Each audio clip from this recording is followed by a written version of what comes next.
We never know where life will lead us or what may hinder us along the way. But while every day can feel like one big question mark, it doesn't have to.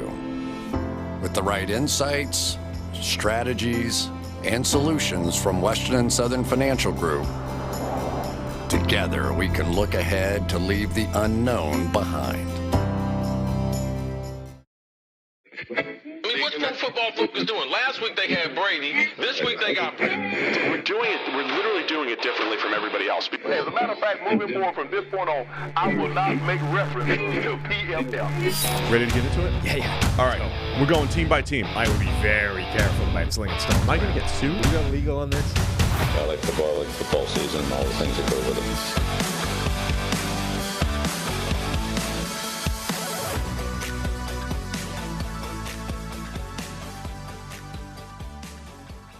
Welcome into the PFF NFL podcast. It is your Week 1 preview. Steve Palazzolo here with Sam Monson.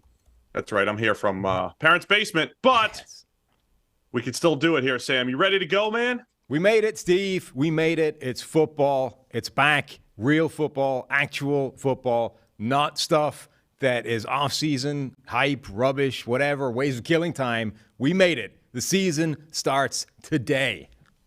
Which means we are in season mode. We are now in season mode. And what does season mode look like for us? Well, we're going to preview every single game, every single week, and that's going to show up right now. Thursday at noon, live on YouTube.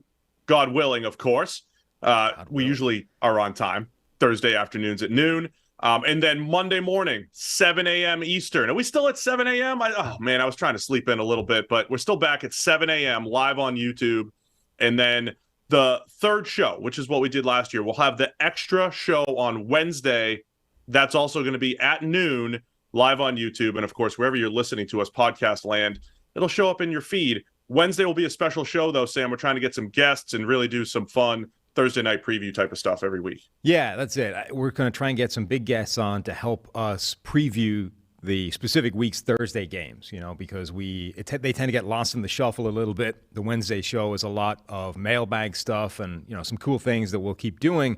But we also want to bring on, a legit NFL name and help us preview that game. And if possible, we'll get them to, make a pick, throw a little bet in there as well, where they are NFL people and therefore not allowed to do that lest they get Calvin Ridley'd out of the game. We will have a different way of doing it. I think we'll have some kind of fan bet that will be that week's prediction, and we'll kind of go head-to-head with the people that we have on. We'll go head-to-head with the fans. That will be a kind of week-by-week thing depending on who the guest is. Yeah, and then the other thing, too, so that's our schedule for the season, and we appreciate everybody that's been with us for years. I don't know what season we're in here, Sam, but this is like year 7 or whatever of 6 or 7 of us being together. In Cincinnati, and we've been doing this since like 2012, 2013. So appreciate everybody that's been with us. One last thing before we get into all of the game previews, or two more things. Here it is. PFF NFL Daily. That's where you get your Bills-Rams preview. That's live right now. Second thing is the charity drive. We're about, $100 away or so from getting to see Sam try to pitch 60 miles an hour. We are $105 away from reaching the $2,500 goal, whereupon we will see if I can hit 60 miles an hour. And again, just literally 5 minutes before you came in here, Trevor Sycamore was out here telling me there's no chance I can hit 60. So even within the building at this late stage, there are still doubters. I shall prove them wrong once we hit another $105. And that won't be, the final tally that goes to Needs Inc., the group that provides service dogs for people that don't have $60,000 sitting around in their back pocket. We will have some kind of side bet going, me and you, based off the 60 miles per hour limit.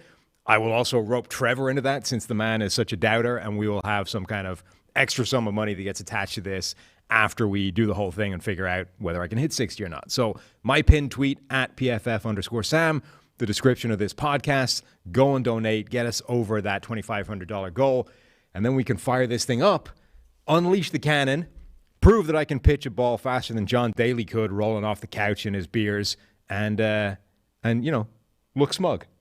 Did you get an MPH reading on John Daly? That looked pretty good from the side. Well, look, yeah, in the spectrum of open, first pitches that people do, it was a pretty good one. He just went out there, threw the ball, the catcher caught it, job done. And it felt, you were telling me, what, 50 you think that was? I said like 54. It looked like he was put a little steam on it. I mean, look, if that's 54, not 60, but steam. If that was 54, again, 60's a lock. Yeah, we'll see. Anyway, I want to see it, and we're going to hopefully see it very soon. $105 away. We appreciate everybody that's been a part of that. Mm-hmm. And the very last thing before we start, PFF now has an app, and it's something we'll be referencing quite a bit here on the PFF NFL podcast because it's a great place for you to go in, get all your fantasy football advice, check out PFF's exclusive betting dashboards, and get the latest premium football analysis. The app's free to download right up until the season right now, so go check it out in the App Store. PFF app now available, so go check it out. Yeah, there's Ben Brown, if you follow him on Twitter, PFF Ben Brown. He's got a good thread today about the simulation that he, Timo Riska, and Eric have been working on all offseason to essentially simulate everything to do with football games and essentially build a more accurate model than point spreads, than the stuff that the Vegas line produces to create the bets, the lines that you're all betting against. And all that data is now folded into the PFF Smart Bets thing in the app. And you can go in there, figure out the bets that you like. There's a grading system there. Click, and it'll take you straight to the BetMGM app where you can win a ton of money this season. So we'll definitely fold that in over the course of this podcast. But go download that now. Go win some money. Let's start the bankroll this week 1. All right, so let's get into all the games here, Sam. We've got in our working document here. Did you put this in order by best games? I don't think that's the case. Pittsburgh, Cincinnati. I don't know if that's best. I don't know, Jim. I don't know if you get the best games in the right order. It's week 1. We're coming out of the preseason, and I don't know if you're ready. Full Romo. I don't know if you're ready here, Full Sam. Romo, week 1. We'll still go in that order. Let's just go in that order and forget about giving a few games more attention. Let's just give every game the attention they deserve. We don't have that kind of time, Steve. It's 16, whatever that's. I said what they deserve. Oh, okay. So Houston might not deserve as much. All right. So let's just get into it. Okay. Sound good? Let's go. We'll get into the proper order next week. All right. So by the way, Pittsburgh Steelers. Before we start, we have to get it on record because we previewed the Bills Rams in the daily. You can go listen to that. We won't spend a lot of time on it here, but we have to get the official prediction in now before the game. So, okay, this is our Bills-Rams. This is our prediction. It's a 2-point spread. The Rams are underdogs at home coming off a Super Bowl win. Yeah, I'm taking Buffalo. I think I got suckered in by the guy that said Stafford might not start. I'm like, nope, give me the Bills just in case. Just in case. Fellow tendonitis survivor right here, just like Matthew Stafford. I know it takes a little bit of time. Tendonitis survivor. It affected my ERA. Go check out my ERA in 08 in AAA. Stafford's ERA could be through the roof here. So give me the Bills. I think that the Bills they're legitimately the favorite for the Super Bowl for a good reason. But I think they match up actually quite badly with the Rams. I'm picking the Rams to win outright at home. Pretty sure I picked the Rams on the actual show on the daily, but I've changed. This is the official one. So all right, so give me the Bills. -2. So we're going to keep track of our picks throughout the year. Is that right? Yeah. Awesome. Well, 1-0 for me. We're going head-to-head with that one. All right, let's get into the Sunday slate. Pittsburgh Steelers at the Cincinnati Bengals as of right now. And we can only use the line that's presented to us at the moment here. So Cincinnati Bengals favored by 6.5. Our hometown Cincinnati Bengals, they swept the Steelers last year. A little bit of turnover for Pittsburgh. Mitchell Trubisky gets the start after they drafted Kenny Pickett in the first round. So a whole new world in Pittsburgh. First time since 2004 without Ben Roethlisberger, since 2003, really. So whole new world in Pittsburgh, whereas Cincinnati's hoping their new world, their new normal is playoffs plus, Super Bowl expectations. A lot of excitement here in Cincinnati. You're way too far into the, have kids, middle-aged thing where when you say whole new world, there's like a song that starts playing in the back of your head from Disney movies. That's not a good thing.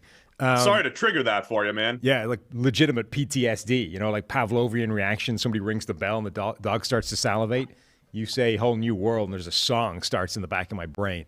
I mean, just to age us again, I mean, Big Ben went to college at the same time as us, right? Like we were like the same graduating class, give or take a little bit, and the dude just retired last year. That was the last time the Steelers had this type of uncertainty at the quarterback position. All three of us have, had the middle-age spread thing where you start to pack on a few pounds around the midriff, the mobility starts to go.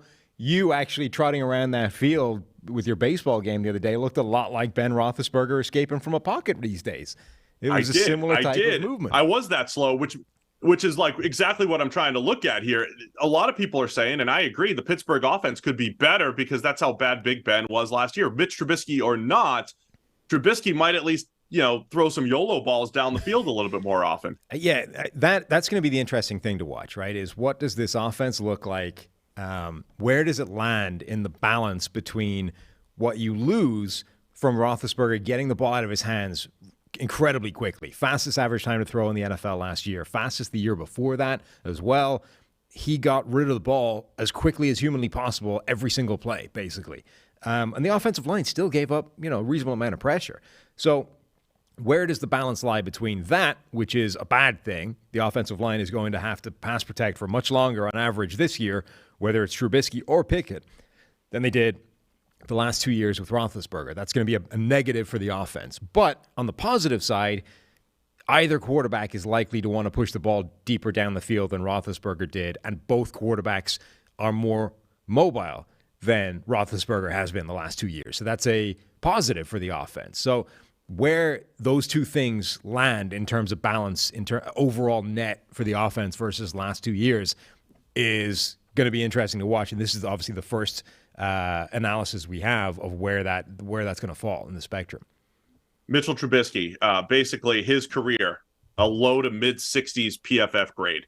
Last year we only saw him for a handful of snaps, but he's been a Bear for the most part. He was with the Bills last year. He did not get a chance to start. It's his first start, not as a Chicago Bear, not with Matt Nagy as his head coach, or at least since 2017. He had John Fox there.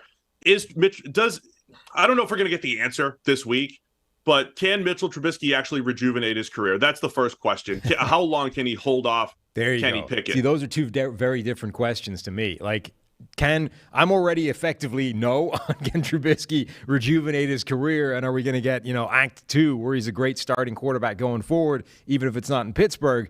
My question is, how long does this last before he gets the hook from the sideline and the rookie gets thrown out there? Because I think preseason showed us that the rookie is kind of ready to play. We don't have to spend half the season until they're comfortable with him being the starter.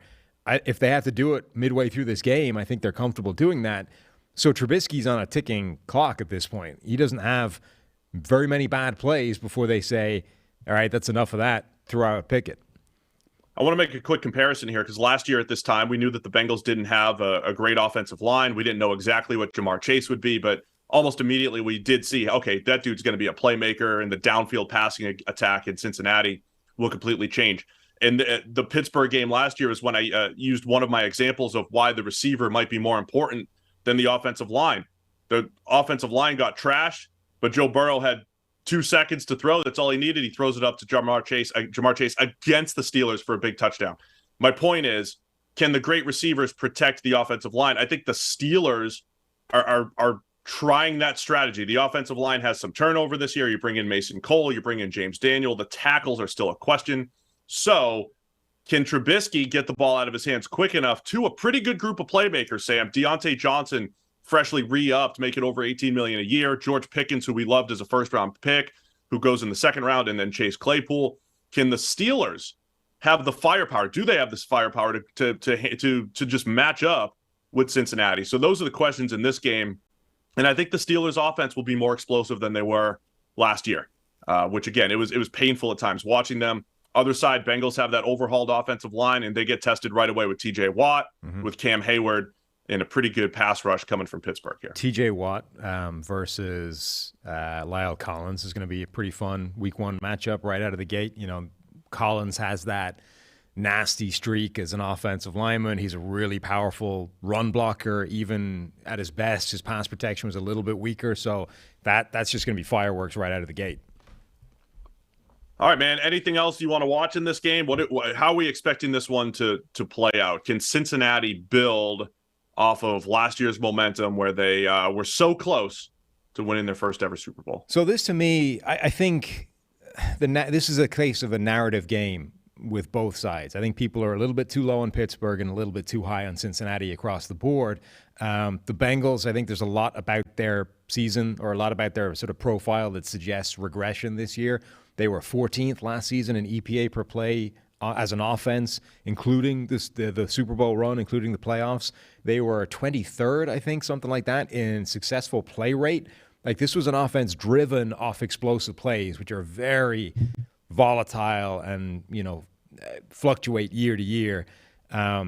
Whereas Pittsburgh, one, Tomlin doesn't lose overall. Like, the man has never had a losing season, despite Duck Hodges being his quarterback for a chunk of time. He's done amazing things with some ropey quarterbacks at times. Number two, Pittsburgh's training camps are different from every other team in the league. They are physical. They start hitting immediately. They have way more contact than any other team in the league. And I think that helps them early in the season, particularly, to come out here and shock teams that are not necessarily ready for contact, particularly ones that have been like protecting players in the preseason, and there's been no sort of body tempering going on in terms of acclimatizing to contact. And three, what we talked about, the limitations that Roethlisberger was putting on this offense relative to the quarterbacks now. So I think Pittsburgh might be a better team than people are generally expecting them to be, certainly early in the season. So I'm kind of leaning for Pittsburgh, not to win the game, but to cover what's almost a touchdown spread to Cincinnati. It's not crazy, Sam. Pittsburgh, remember, they beat Buffalo week 1 last year. They Correct. beat the Bills. The Bills went on to be what we thought they would be, which was an excellent team competing for the AFC Championship, 13 seconds away from that.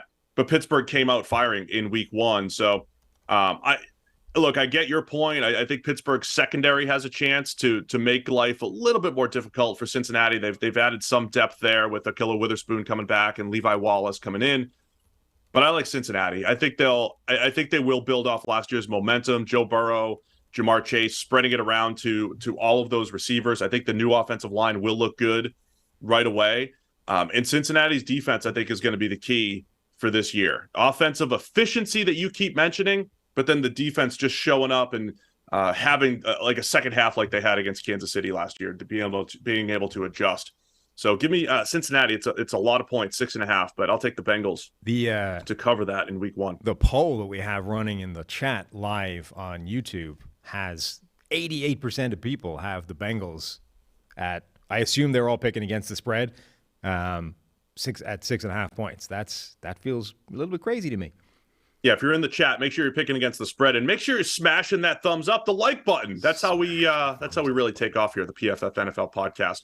So there we go. We're already disagreeing on our first 2 games. I'm taking the Bengals, and you're taking the Steelers. Let's move on to Sunday Night Football. Tampa Bay Bucs at the Dallas Cowboys. They've got this complicated algorithm to figure out the schedule every year, Sam, and then sometimes it's like, hey, it's the same exact game that we came up with last year. It's gonna be Bucs Cowboys with Chris, the boss, on the call. So Sunday Night Football. By the way, Al Michaels out, Mike Tirico in. They'll be on the call on Sunday night. The only difference this year is last year's game was in Tampa Bay. We've got the Bucs favored by 2.5 as of right now. And look, I think people have soured on Tampa Bay just a touch. Brady takes his leave of absence. Is his head all the way there? Gronk has retired. The receivers are all banged up. The offensive line's banged up. It doesn't feel great in Tampa Bay compared to last year when everybody was healthy. But it also doesn't feel great in Dallas, where they have 4 or 5 key starters that they need to replace. So what are you looking for here? Well, the first and only thing I'm focused on in this game is angry Tom Brady. We've made the mistake again. We collectively, I personally have not made the mistake this time. No, I have long since made this mistake. But we've angered the man. We've angered Tom Brady, the man that lives for the chip on his shoulder, that can find a slight in pretty much anything.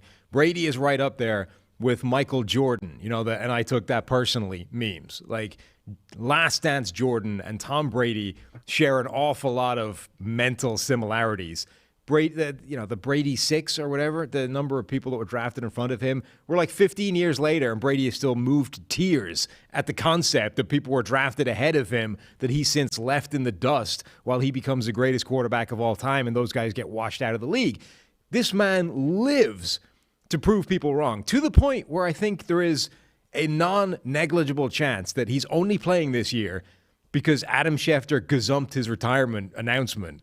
And he's like, no, to hell with that. I'm not going out that way. I'm not letting Schefter break the news of my retirement before I was ready to announce it. I'm coming back. I'm going to stick it to him for one last year. I'm going to blowtorch the NFL. I'm going to wreck the Dallas Cowboys week 1, and I shall go on my terms.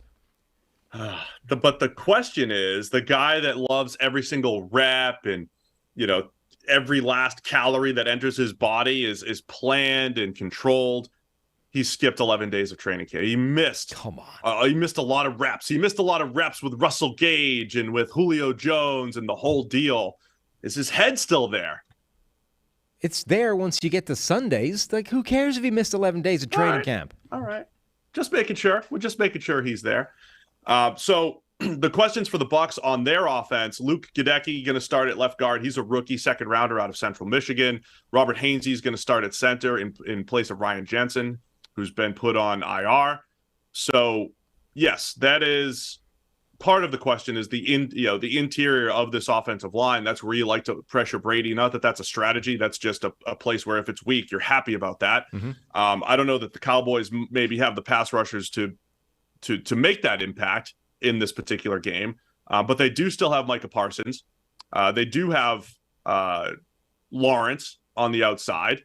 And, I think they have a chance to put a little bit of pressure, maybe get upset Brady just a little bit early on and kind of keep it close. But if I'm Dallas, I'm wondering what I can do with this new receiving core, with Michael Gallup coming back off his injury. And it's really just going to be the CeeDee Lamb show here early in the season. Yeah, it's early Dallas Cowboys is going to be fascinating to watch. The breakdown of the Zeke Elliott, Tony Pollard thing, which again is a story going into the season, how that wide receiver group or the group of playmakers generally functions without Amari Cooper, without Michael Gallup early in the year, and how Dak Prescott performs with the adjustments to his supporting cast across the board, not just receivers, but offensive line, just the overhaul, the upheaval there. Like every one of those little elements suggests to me that Dallas is going to be slightly worse than they were a year ago. And okay, Tampa Bay might be the same story with their offensive line reshuffles, but I think it's a bigger impact to Dallas than it is to Tampa Bay. 3/5 of the offensive line now in Dallas with Lyle Collins, who you mentioned earlier in the show. He's moving on. Left guard, Connor Williams moving on, and now Tyron Smith out at left tackle. Bucs. I don't think the Bucs have the best pure pass rush, but they've got some guys that can kind of compress the pocket a little bit. They're looking for, second-year Joe Tryon-Shoyinka to really step up. They do have Shaq Barrett, who could create some pressure off the edge. Speaking of pressure in general, I just think this is the most pressure that's been on Dak Prescott since 2017, right? Like, this is the guy that's, we were debating, is he worth $40 million and all this stuff? He gets it. I think he's been producing at that type of level, but he hasn't produced at that type of level really without a top 3 to 5 receiving core that he's had throughout his career. Did he do a nice job last year with Cedric Wilson? Yes, Cedric Wilson gets paid. He's gone. They've had one of the better receiving cores and, just pass catchers in general. Jake Ferguson has done some nice things in the preseason as the backup rookie tight end. But that's my question, man, is can Dak carry this team? And last year in week 1, he went head-to-head with Brady. They took the fourth quarter lead. Dak was coming off the injury, took a fourth quarter lead. They took it to the Bucs with the defending Super Bowl champs. Brady had the fourth quarter comeback with about 20 seconds left and drove back down. But the Cowboys went head-to-head and then became a really competitive team until they had the disappointing finish. So I'm expecting a good game, but I don't think this Dallas team is as deep as they were last year, and it just puts a lot more pressure on Dak at quarterback. Yeah, I think we're going to get the first look at how bad. I think a lot of people now expect Dallas to regress versus a year ago to some degree. And this is the first look at how hard that regression is going to hit. All right, so where are you going in this game? A lot to look at here. It's Sunday Night Football, one of the best matchups of the week. Where are you leaning? Bucs favored by 2.5 on the road here in Dallas. Yeah, and I think even at 2.5, I'm leaning with the Bucs. I think they win. I think they might win reasonably comfortably. And angry Tom Brady is a thing. So you're believing in angry Tom Brady and Dallas losing some of their key pieces. I'll also take the Bucs again, even though last year in Tampa Bay it was a close game, week 1. I do think it's a different Bucs team, but it's really a different Dallas team. If you haven't heard by now, Underdog Fantasy is the best place to play fantasy football this summer. We're running out of time here. We've all been in those fantasy football leagues, though. It's Sunday morning. You're digging through news reports, trying to figure out whether to start your stud receiver that tweaked his hamstring last week, or you have a player on your team who hasn't been getting into the end zone, and then one week he suddenly goes off for 30 points on your bench. But with Underdog Fantasy, all the stress of who to start each week is lifted off your shoulders because it's best ball format. You draft your team before the season starts right now. Get to do it right now and get the best score in your lineup each week. Right now, you can draft in Underdog's Best Ball Mania 3 tournament and take your shot at $10 million in total prizes. Underdog is going to double your first deposit up to $100 when you sign up using the promo code PFF. Also, if you play 10 of those dollars using promo code PFF, you get a free PFF subscription. Underdog drafts close right before NFL kickoff. So right now, you got to go. Head to UnderdogFantasy.com or the App Store. Play $10 with code PFF and draft your Best Ball Mania team today. All right, Sam, let's go. Las Vegas Raiders at the Los Angeles Chargers. The schedule, it's just fascinating when the schedule comes out, man. This is what we saw. This was that one of the most epic weekends in NFL history where these two teams are playing. A tie would get them both in, but they both played it to the death in overtime. Justin Herbert's converting fourth down after fourth down, but it was the Raiders who were victorious in the last time we saw these two teams play, which was week 18, and we just trot them back out there here for week 1. The Chargers are favored by 3.5 over the Raiders. Chargers getting plenty of buzz this year. I even picked them for the Super Bowl on the last show, which might sound crazy, but if it happens, I will remember that. If it doesn't, I'll just say, hey, I was making a bold pick. What are you looking for in this one, Sam? I don't remember what the line was in that week 18 game, but it isn't it funny how the narratives are sort of swinging on these two teams. Remember, the Raiders won that game. They were the team that went to the playoffs. They were the team that ended up knocking out the Chargers, and yet with the offseason both teams have had, it's like, oh, the Chargers are the team on the rise again every offseason, and the Raiders are getting kind of ignored in this division. And to an extent, I understand why. We've talked that in any given year, the Raiders probably have the 4th best quarterback in that division, and that is not a good starting point when you're talking about how teams are going to go. But if you're looking at sort of just the offseason additions that were made to these teams, and I understand that's not necessarily a sound way of doing it, but yeah, the Chargers added some pieces, but the Raiders added the best wide receiver in the NFL. The Raiders added one of the best pass rushers of the last decade. The Raiders added some serious pieces as well. And one of the key Chargers pieces that they added, J.C. Jackson, is not likely to play in this game. So somebody else is going to have to cover Devontae Adams, during the course of this game. So I kind of get why there's hype surrounding the Chargers. I think they do have the better quarterback. There is a lot to like about this team. But I think we're probably overlooking the Raiders a little bit to when it's a 3.5-point line in the favor of the Chargers, particularly when, week 1, weird things happen. Home field advantage isn't what it was. Even if it was, the Chargers don't have a good home field advantage because they basically play in somebody else's stadium. So I kind of think that this is set up for the Raiders to spring one of those week 1 surprises and come out of this game as the winner again. Also interesting to me is all that we've talked about with the AFC West and how competitive it's going to be and all of that stuff. You've got Kansas City and Denver both playing teams from the other conference, right? Some lesser games, so to speak, as far as standings go, whereas the Raiders and Chargers are just thrown right into the mix, right? This is the best division in football. You guys are going to play each other right off the bat. I echo a lot of what you're saying, man. I think the Devontae Adams thing is huge, and all that you and I have said all this offseason is, all right, that's going to work. I think Carr to Adams is going to work as long as the offensive line isn't terrible. And even if it is terrible, it wasn't great last year. The Raiders still overcame, made the playoffs. A team like the Bengals didn't have a good pass protecting line last year. They went to the Super Bowl. So this isn't insurmountable, but Andre James at center, Lester Cotton at right guard, Jermaine Elamunior at right tackle. I mean, it's not. Sorry. So what was that? It's what? Elamunier? Isn't it not Illuminor? Illuminor? Listen, it's one of those names I actually haven't said out loud ever in life until right now, and I just did it right on the podcast. I'm not a professional. I'm not Al Michaels. I don't need to get every pronunciation correct, do I? Yeah, probably. Certainly not. Probably for the sake of this show. Anyway, that's how bad the right side of the line could be for the Raiders. It's so bad. But are they going to be worse than what Alex Leatherwood did last year? Maybe not. So, look, I think I've been on record saying Derek Carr is going to be in the MVP race and chucking it around the yard and all that stuff.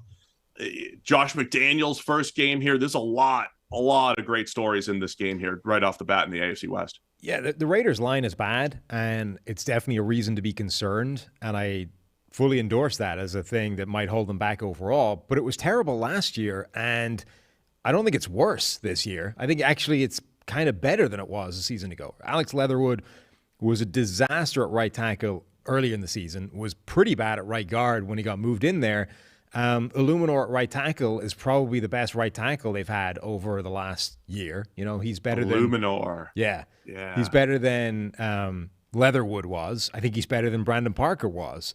So right tackle is probably better than it was last season. Lester Cotton, therefore, only has the bar of can you be better than Leatherwood last season, which is a pretty low bar to be clearing. The line is still bad, but I think it might actually be better than it was last season when it was still functional. You know what I mean? Their line was bad last year, but not bad enough to stop the offense being a good offense. And that was before they had Devontae Adams. So, again, I think we're kind of overdoing how much of an impact the bad things in this Raiders team are going to be.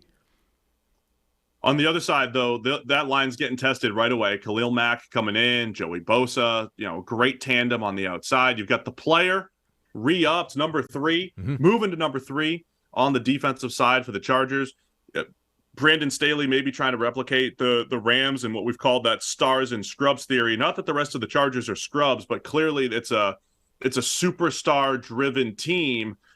Seeing how they're going to fit into this new defense. I know you don't get to see J.C. Jackson maybe this week, but Michael Davis, Asante Samuel Jr., Bryce Callahan, even if they didn't have J.C. Jackson, that's a solid trio. At least the potential's there. So I can't wait to see what the new Chargers defense looks like with a couple of these new pieces. Second year under Brandon Staley, and we haven't even mentioned Justin Herbert in his next year. Man, he was incredible down the stretch last year. We talked about it the other day with him needing to maybe be more aggressive, throwing the ball down the field. He's got Josh Palmer maybe ready to break out as their third wide receiver. So lots to unpack here in this game.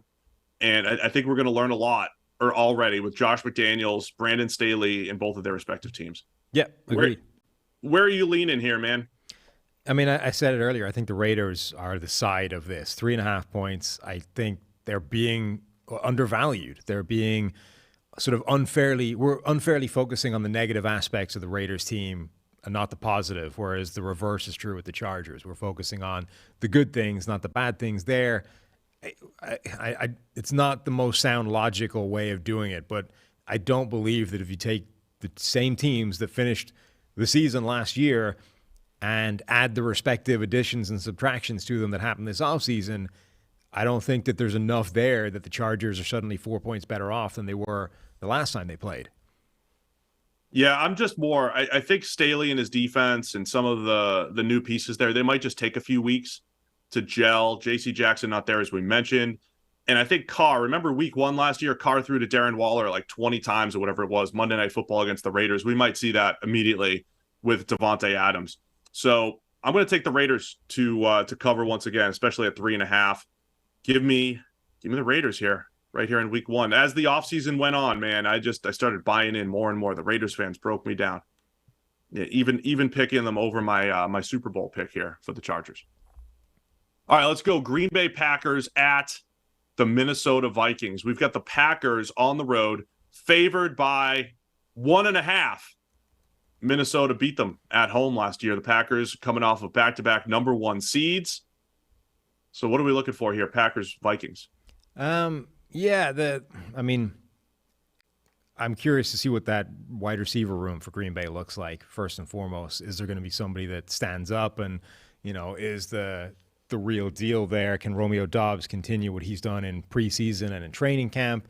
And then the other thing is, can a healthy Minnesota Vikings defense actually look good and do some damage relative to the mess that was there last year. Remember, in theory, the Vikings have Zadarius Smith and Donnell Hunter. That's about as good as it's going to get in terms of a 1-2 punch pass rushing in today's NFL. But Hunter is 2 seasons now, the majority of which he barely has played.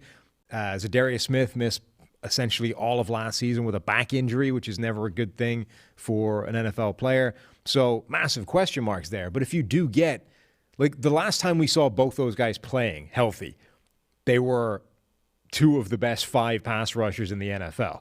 If they get anything like that when they're both healthy to start this season, like the Vikings defense is completely different than it was last year. I know 4-3 scheme versus 3-4 scheme doesn't mean what it used to, but it still means a little something. It's a little different in just how you line up, even how you line up in your sub packages and everything. It's a whole new defense, man, for the Vikings. I don't know how much that's going to be an adjustment after the consistency that they had under Mike Zimmer for so many years. But they do have some of those pieces, like you're saying, that can rush the passer. There's still some question marks on the Green Bay offensive line, but the biggest story is absolutely who Aaron Rodgers is throwing to. When we saw Aaron Rodgers throwing on Thursday Night Football last year against the Arizona Cardinals, no Devontae Adams, no Allen Lazard, it was this quick-hitting, short passing attack. You just didn't have that trust factor if it's 3rd and long or even in the red zone. I know I'm going to Devontae Adams. I don't care if you double him. I don't care. So the pressure's on Matt LaFleur. If the pressure's on everybody in Green Bay to help create offense, right? And Matt LaFleur's done a good job just at a psychological level, I think, keeping Aaron Rodgers engaged at a time when it looked like, maybe this was the time when he was going to drop off in his career. He has been engaged in as good as he's been over the last 2 years, as good as he's been maybe in his career. Can they keep that going? Or when does the first sense of frustration come in, Sam? Is there a 3rd and 7? Yeah. Romeo Doubs drops a pass or runs the wrong route. When does the first sense of frustration come in? And that's what I'm looking for here. I still have faith in Rodgers and Green Bay to cover the 1.5 on the road here. But yeah, I think we're going to learn a lot here in week 1 about what they have as far as pass catchers go. Yeah, I mean, the other thing is, Allen Lazard, somebody stood on his foot or something in practice. He missed practice. He might not be 100%. It really might be like if Romeo Doubs isn't good week 1, there's just nobody to throw to. Like, he's absolutely bereft of options. And you're right, it is. Romeo Doubs looks good, but already in preseason, we saw the touchdowns. We saw him moving like an elite wide receiver. We also saw him drop some passes uncharacteristically. We saw him essentially get one taken out of his hands, at the catch point. These are things that will piss off Aaron Rodgers. These are things that piss off quarterbacks that are used to a certain level from their wide receivers, that are used to throwing to Devontae Adams and knowing that it's a completion, particularly when he's putting the ball in the air blind so many times. It's one-on-one coverage. I know I can just toss it to a spot, bank shoulder. Adams will make the adjustment, make the play. The first time he does that and Doubs is not on the same page, or Doubs adjusts too late and the corner breaks it up or whatever, it's going to annoy him. But he can't stop going to Doubs because Doubs might be his best option this season, and you're going to have to work through the pain and get him to where you need him to be faster than it's perhaps reasonable to expect him to do because you just don't have another option. So, yeah, that is going to be fascinating to see. Can he sort of play that schoolmaster role and bring the guy along because he's going to need him to? And again, that all comes back to, if this Vikings defense is tougher than it looked like it would be, or, these kinds of things, can they get inside Rodgers' head and kind of irritate him to the point where he makes some mistakes? Because we've seen that in the past from Rodgers. It doesn't happen very often, but sometimes early in games, things go south, and Rodgers can just have one of those games where he's not good. I mean, that's what happened last year in week 1. And it doesn't mean, week 1 last year, that's what's going to happen this year. But week 1 last year, the Saints went out there, completely controlled the ball. I think the Packers had something like 10 plays by halftime. And by the second half, Rodgers was just throwing YOLO balls into the secondary. He was just like, whatever, I'm going to throw this ball up to the safety. And they lost, 38-3, whatever it was. So, again, I'm not saying that's going to happen this week. But there are those handful of games when, Rodgers can look a little flustered. The season before that, the Bucs did it to him, right? Like Bucs, this happens to Rodgers every now and again. It's difficult to do, but it becomes a lot easier to do if he has no receivers to throw to. Yes, absolutely. So other side of the ball, though, Vikings offense, are they going to open it up a little bit more? Kirk Cousins has been excellent from an accuracy standpoint these last couple seasons, played pretty well.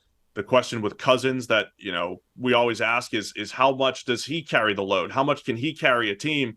Does he even need to with Justin Jefferson, with Adam Thielen coming back, Kevin O'Connell calling the plays? How much of that Rams offense do they bring in here? Is it a team that's truly going from 2 tight ends to more 3 wide receivers and spreading the ball a little bit more instead of believing it was Dalvin Cook's team with Mike Zimmer, right? It was Dalvin and run the ball and play defense. That's what Zim likes. How much are they going to pass the ball and put the ball in Kirk's hands here against what's supposed to be Green Bay's best defense, right? Their best defense since 2010, maybe the best secondary in the NFL, especially with Jair Alexander coming back. If Eric Stokes is as good in second year 2 as he was as a rookie. So I think that side of the ball is going to be a fun watch as well, especially that Green Bay secondary matching up with those Vikings receivers. Yeah, and generally, Kirk Cousins, Dalvin Cook, Justin Jefferson, how do the good parts of the Vikings offense look in what is supposed to be a superior scheme? Kevin O'Connell comes over, brings effectively the Rams offense, the Sean McVay system. Can that elevate everybody in this offense, or have we already seen the best of Kirk Cousins? Is that the level that he's capable of reaching? Again, like Justin Jefferson, how much better can he get? He's already been playing essentially like the best wide receiver in the NFL since he entered the NFL.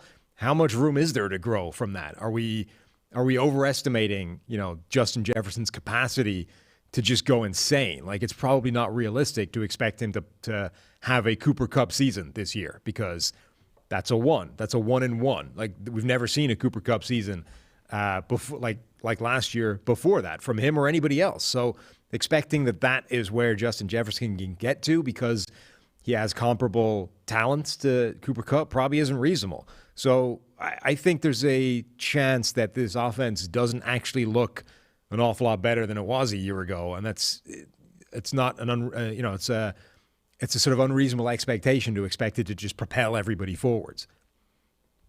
All right, man, where are you leaning on this one? I want to say it might be a little bit lower scoring. They had a shootout last year in Minnesota. Me and Domes, I'd always lean to more points, but I do wonder if Rodgers is going to be finding his way a little bit. The Vikings offense might be finding their way a little bit against a good Green Bay defense. I think we might see a little bit of a low-scoring affair. I'm going to take Green Bay to cover the 1.5. I generally lean with Rodgers in the quarterback situation here, but where would you go here in this game? Yeah, I mean, both defenses should be better in this game than they were last season. So I agree. I think it should be lower scoring than the 2 games from a year ago. I'm with you, though. I think Green Bay's just better. I mean, the Vikings, we might be overselling what that offense is capable of, and okay, the defense should be better, but it is going up against Aaron Rodgers. So unless they can sort of generate one of those funky games where Rodgers is just bad, I think he's going to have too much and the Packers win and cover. Get ready for the NFL Week 1 action with DraftKings Sportsbook, an official sports betting partner of the NFL. Bet just $5 on any football game and get $200 in free bets instantly. And now everyone can experience the thrill of DraftKings early win promotion. You get up 7 and you win. Bet on any NFL team of your choice, and if your team leads by 7 points at any point during the game, you get paid instantly, even if your team loses. DraftKings is safe, secure, and reliable. Best of all, you can deposit and withdraw your cash whenever you want. Download the DraftKings Sportsbook app now. Use promo code PFF to get $200 in free bets instantly when you place a $5 bet on any football game. It's code PFF only at DraftKings Sportsbook, 21 plus in most eligible states, but age varies by jurisdiction. Eligibility restrictions apply. See DraftKings.com/sportsbook for terms and resources. Gambling problem? Call 1-800-GAMBLER. In Tennessee, call or text the Tennessee Red Line, 1-800-889-9789. In New York, call 877-8-HOPE-NY. 1 per new customer, minimum $5 deposit and wager, $200 issued as 8 $25 free bets. All right, the NFL did a great job of setting this one up, Sam. Cleveland Browns at Carolina Panthers. Did they know? How did they know? How do they know this was all happening? Baker Mayfield against his old team. The Baker Mayfield revenge game. Love it. We got the Panthers by 1.5. Now, It would be a better game if Deshaun Watson was there to play. He's out for 11 games. It's Jacoby Brissett against Baker Mayfield. Baker looked good in the preseason for what it's worth, chucking it around with his good arm strength. zipping it around the yard even. How mad is he going to be? How mad is he going to be here against the Browns, his old team? Pretty mad. Do you think? I don't know if it would be a better game with Watson at quarterback. Obviously, the storyline would be seriously. Obviously, the storyline would be more intense. But if Deshaun Watson was the Browns quarterback, this would be like a 4-5 point spread in Cleveland's favor, as opposed to a 1.5 point spread for Carolina. Like, I actually think it's a better game where the Browns have a better team, but the Panthers have the better quarterback, and the better quarterback being the guy they cast aside for the guy who's currently suspended for 11 games. So, yeah, obviously pissed off Baker Mayfield is the story, but the sideshow to that story is, by the way, your rookie left tackle, who's a better run blocker than a pass blocker, has to go up against Myles Garrett for you to have any kind of working platform in this game. And we've seen what happens in the past where Baker Mayfield's left tackle is a problem spot. Okay, it was Greg Robinson. It was a problem against pretty much everybody, but he can start to feel that quickly.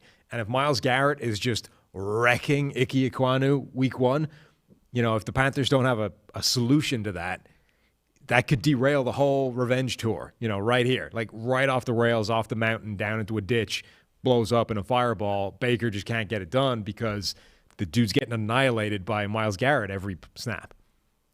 Yeah, that could absolutely be an issue. And here's what I want to know from a Panthers perspective. Baker Mayfield under Kevin Stefanski in Cleveland kind of falls into that. There's a group of quarterbacks who play against favorable box counts and run-heavy offenses where maybe the passing is a little bit easier from a situational standpoint. I think Kirk Cousins has been a beneficiary of that in Minnesota. I think Ryan Tannehill in Tennessee, and really Baker Mayfield in Cleveland, right? That was a part of the Cleveland offense because they're so running back driven, and they didn't want to have Baker go out there and throw the ball 45 times. And I wonder how Carolina handles that, right? They don't have a great offensive line, certainly not what Cleveland had, as you're mentioning here.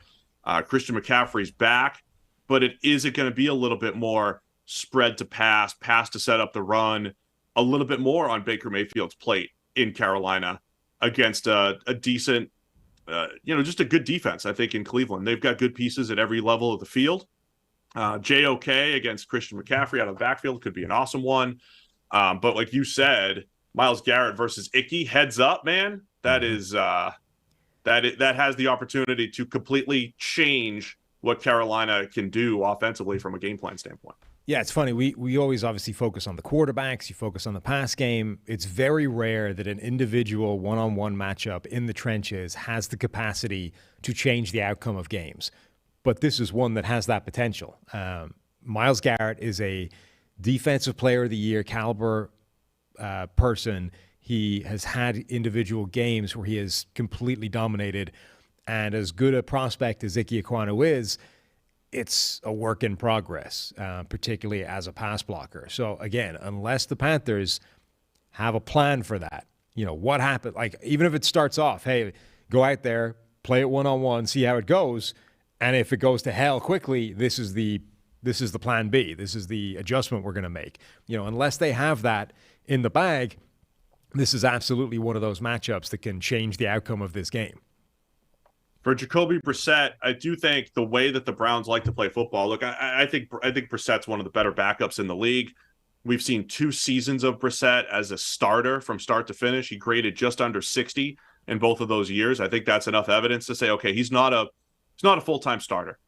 I'd feel better if I'm the Browns if he only had to play 6 games instead of 11. But I think Brissett, in his style, he limits turnover-worthy plays. He probably takes a few too many sacks, but he's not incompetent. I think he's one of the better backups, and with what the Browns want to do behind still a very good offensive line and running the ball with Nick Chubb and Kareem Hunt, I think Brissett can manage that. How game managery will Jacoby Brissett be? Because I think he has the skill set to do that, add a little bit as a runner when needed.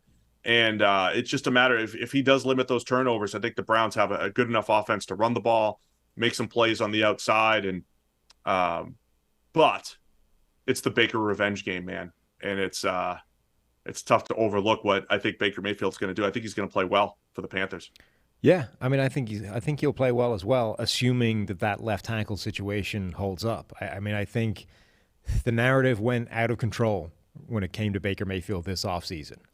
He went from, yes, he is a capable starting quarterback, to, oh, the Browns have decided not to pay him. They went in the direction of Deshaun Watson instead. The guy's a bum. He doesn't belong. He's the same as Jacoby Brissett, all these kinds of things. It got absurd. Baker Mayfield is definitely the better quarterback in this matchup, and that's always significant. Now, you're also right that Jacoby Brissett is not a complete waste of space. He's arguably the best backup quarterback in the NFL, which is, sure, a limited thing and not a guy you want starting long-term, but this is also probably the best situation that Jacoby Brissett has ever been in terms of what's around him and how he can play because of that. I think that's pretty fascinating as well. So this is a cool matchup in week one because of all these storylines. I think ultimately I'm buying into the Baker revenge game. I think Baker Mayfield is one of those quarterbacks, we saw all throughout his college career. You piss this guy off, he plays better. And you can't say that about every quarterback in the NFL.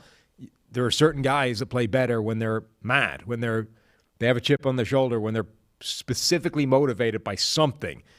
That's Baker, and that's this game, and I'm leaning the Panthers because of that.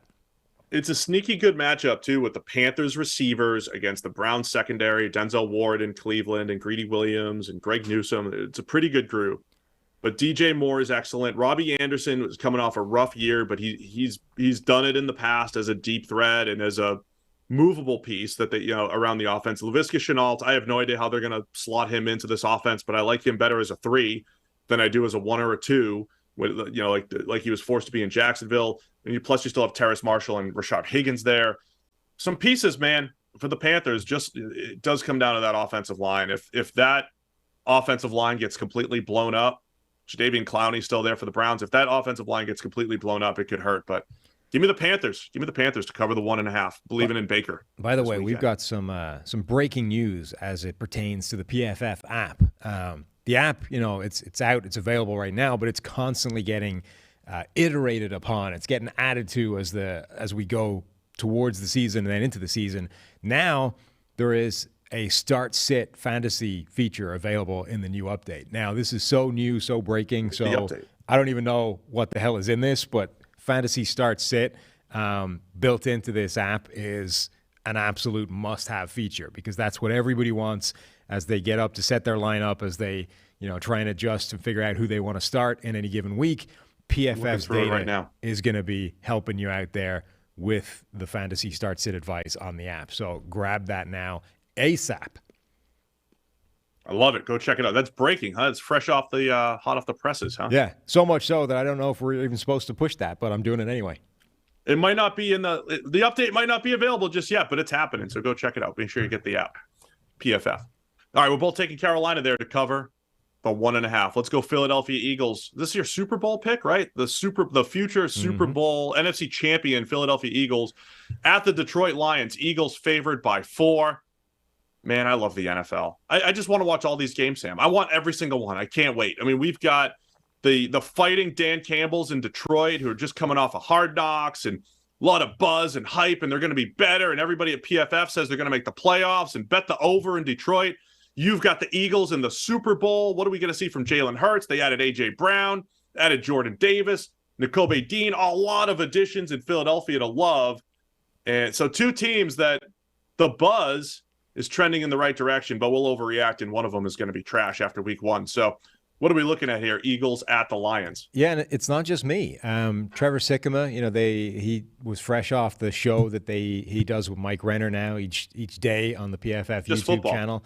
And he was saying they did one of those things where you go through and you pick every game, for 17, 18 weeks, and it spits you out the kind of overall records. And he had Did they do that live on the show? Did they go through all 260-some games? I suspect that was something that was done beforehand, and they just talked about it on the show. But the point being, he had the Eagles at 13-4. He was struggling to find losses on the Eagles' schedule. Such is the state of that schedule.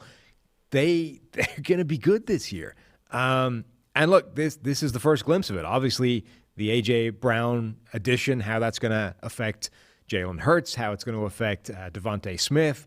I am all for that. But I also think this is the first look at all these young guys Detroit has added over the last couple of years. We love the process. We love the way they have gone about rebuilding this franchise. But now we need to see those guys improving, because if they don't, the process didn't do anything. The process just, spun its wheels for a couple of years. So this is our first real look at these young guys this season. Are we going to see big improvements from guys like Jeffrey Okudah? Are we going to see big improvements from those defensive linemen that they added? Is Aiden Hutchinson going to hit the ground running? Can all these young guys that they've assembled to become the nucleus of this team going forward, is that a realistic expectation, or are they the same old Lions with some new pieces?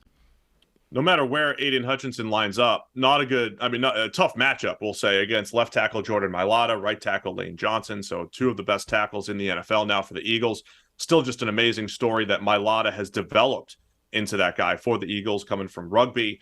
But I want to see that Lions offensive line as well, because the Eagles defensive line might not be the same that they were a few years ago. They still have similar names, but they are deep. Fletcher Cox is there. Brandon Graham is there, but they also have a group of young guys like Jordan Davis, who I mentioned. They're rolling about 8 deep, and they're tough to block, and that's going to be a challenge for this Detroit offensive line that's still supposed to be the strength. All the reports about Jared Goff coming out of camp. Last year, I don't think Dan Campbell was thrilled with Jared Goff. There's a lot of, hey, he's got to throw the ball. He's got to be more aggressive, average about 6 yards per attempt. Will they be more aggressive this year? Will they throw the ball down the field a little bit more now that you do have this healthy offensive line, Frank Ragnow coming back and all that stuff? So Goff will be the key here for the Lions. I don't think he's a disaster of a quarterback. We've seen him go to the Super Bowl before when he had a good supporting cast, but he's got to be a little bit more aggressive. He doesn't have to carry the team, but a more aggressive Jared Goff could be the key for the Lions here, and he probably has to against a pretty good Eagles team. Yeah, I don't know. I might be projecting a little bit here, since I've never been the biggest Jared Goff fan since discovering that the man didn't know where the sun rose. The sun, of course. It feels like Jared Goff is the kind of quarterback that would piss Dan Campbell off. You know what I mean? Maybe. Do you see what I'm saying about that? It just, if I was Dan Campbell, and I had that grit kind of way about my life, and the constant giant coffees and the up downs with the team and all this kind of stuff, I would be looking over there at Jared Goff with the blonde hair and the slightly absent-minded way he stares off into the distance, trying to work out where the sun rises and all this. That's kind called of stuff. California cool, man. Yeah. That's called California cool. And it would just annoy me. It would just get under my skin, and I'd be thinking, maybe that's going to work.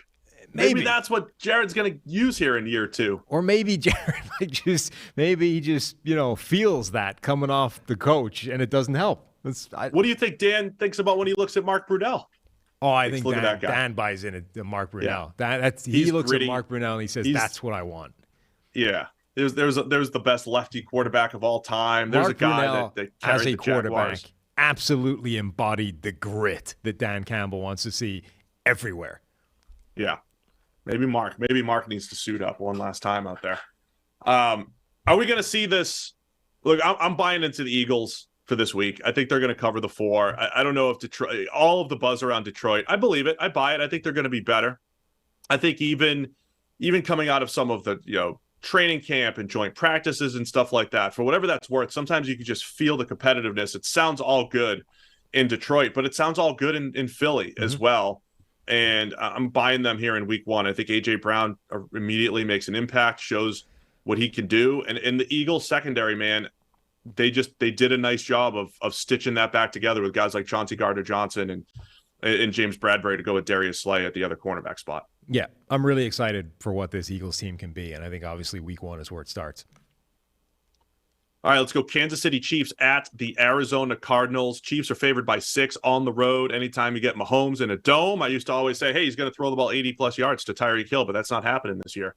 Might need to be Marquez Valdez-Scantling. So, new Kansas City offense. We've got pre-Call of Duty release Kyler Murray, so should be a good matchup here. Chiefs and Cardinals, 6 points. We get 2 weeks. Looking for? We get 2 weeks of an undistracted Kyler Murray before Call of Duty's released, the new update, and the play goes to hell. By the way, Cardinals fans get big mad when you make that joke. They're done with it. They are absolutely out on the Call of Duty jokes. I think this is a sneaky good game. It's a 6-point spread, and the Chiefs are 6-point road favorites. Like that's pretty huge. Now, Mahomes statistically has been pretty otherworldly in week 1 games forever. And he's been generally otherworldly in opening games. Andy Reid has that thing, where he's almost unbeatable with a bye week to work with him. When those guys have time to put together any kind of game plan, they tend to come in here and just napalm the opposition. But the narrative surrounding Arizona is always way too negative early in the season. We come into a year and it's like, things are going badly for the Cardinals. Are we going to have to blow this whole thing up again? Last year it was Cliff Kingsbury on the hot seat. This offseason it's been like, how does Steve Keim still have a job? We tend to miss the big picture, which is they're getting better every year. Yeah, I mean, I just remember last year, week 1, and how much we overreacted. The Cardinals absolutely wrecked the Titans. Yeah. On the road, week 1 last year, and we were like, man, the Titans, we can't make a first down. We can't do diddly poo squat, any of it. The Titans looked like a train wreck, and then they ended up with the number 1 seed. And the Cardinals looked like one of the best teams in football through 8 weeks. And then they dropped off a little bit. So we don't want to completely overreact. But remember, the Cardinals came out firing last year. Kyler did look excellent with all the new playmakers. We don't have DeAndre Hopkins there. Remember, he's suspended. So the pressure's on A.J. Green and Marquise Brown, Rondale Moore, all their tight ends, who I think they should get into the mix here. But I can see Arizona putting up a fight and competing, and while Kansas City's still trying to figure out, okay, like what that first time when Mahomes, I know he still has Travis Kelce, but there's going to be times where they want that big play, where maybe the underneath stuff, they're taking it, but they want to take that shot play, and it's Mecole Hardman maybe taking it instead of Tyreek Hill. What does that look like? Will Kansas City still have some of those big plays that were gone even last year at times during in their offense? Remember, before Kyler Murray got hurt and before the team generally collapsed down the stretch last season, they started the year 7-0. Their first loss came against Green Bay when Kyler Murray put the ball essentially in the hands of A.J. Green in the end zone, only he didn't look for it. It was a weird play where it was a perfectly thrown game-winning touchdown by Kyler Murray, and A.J.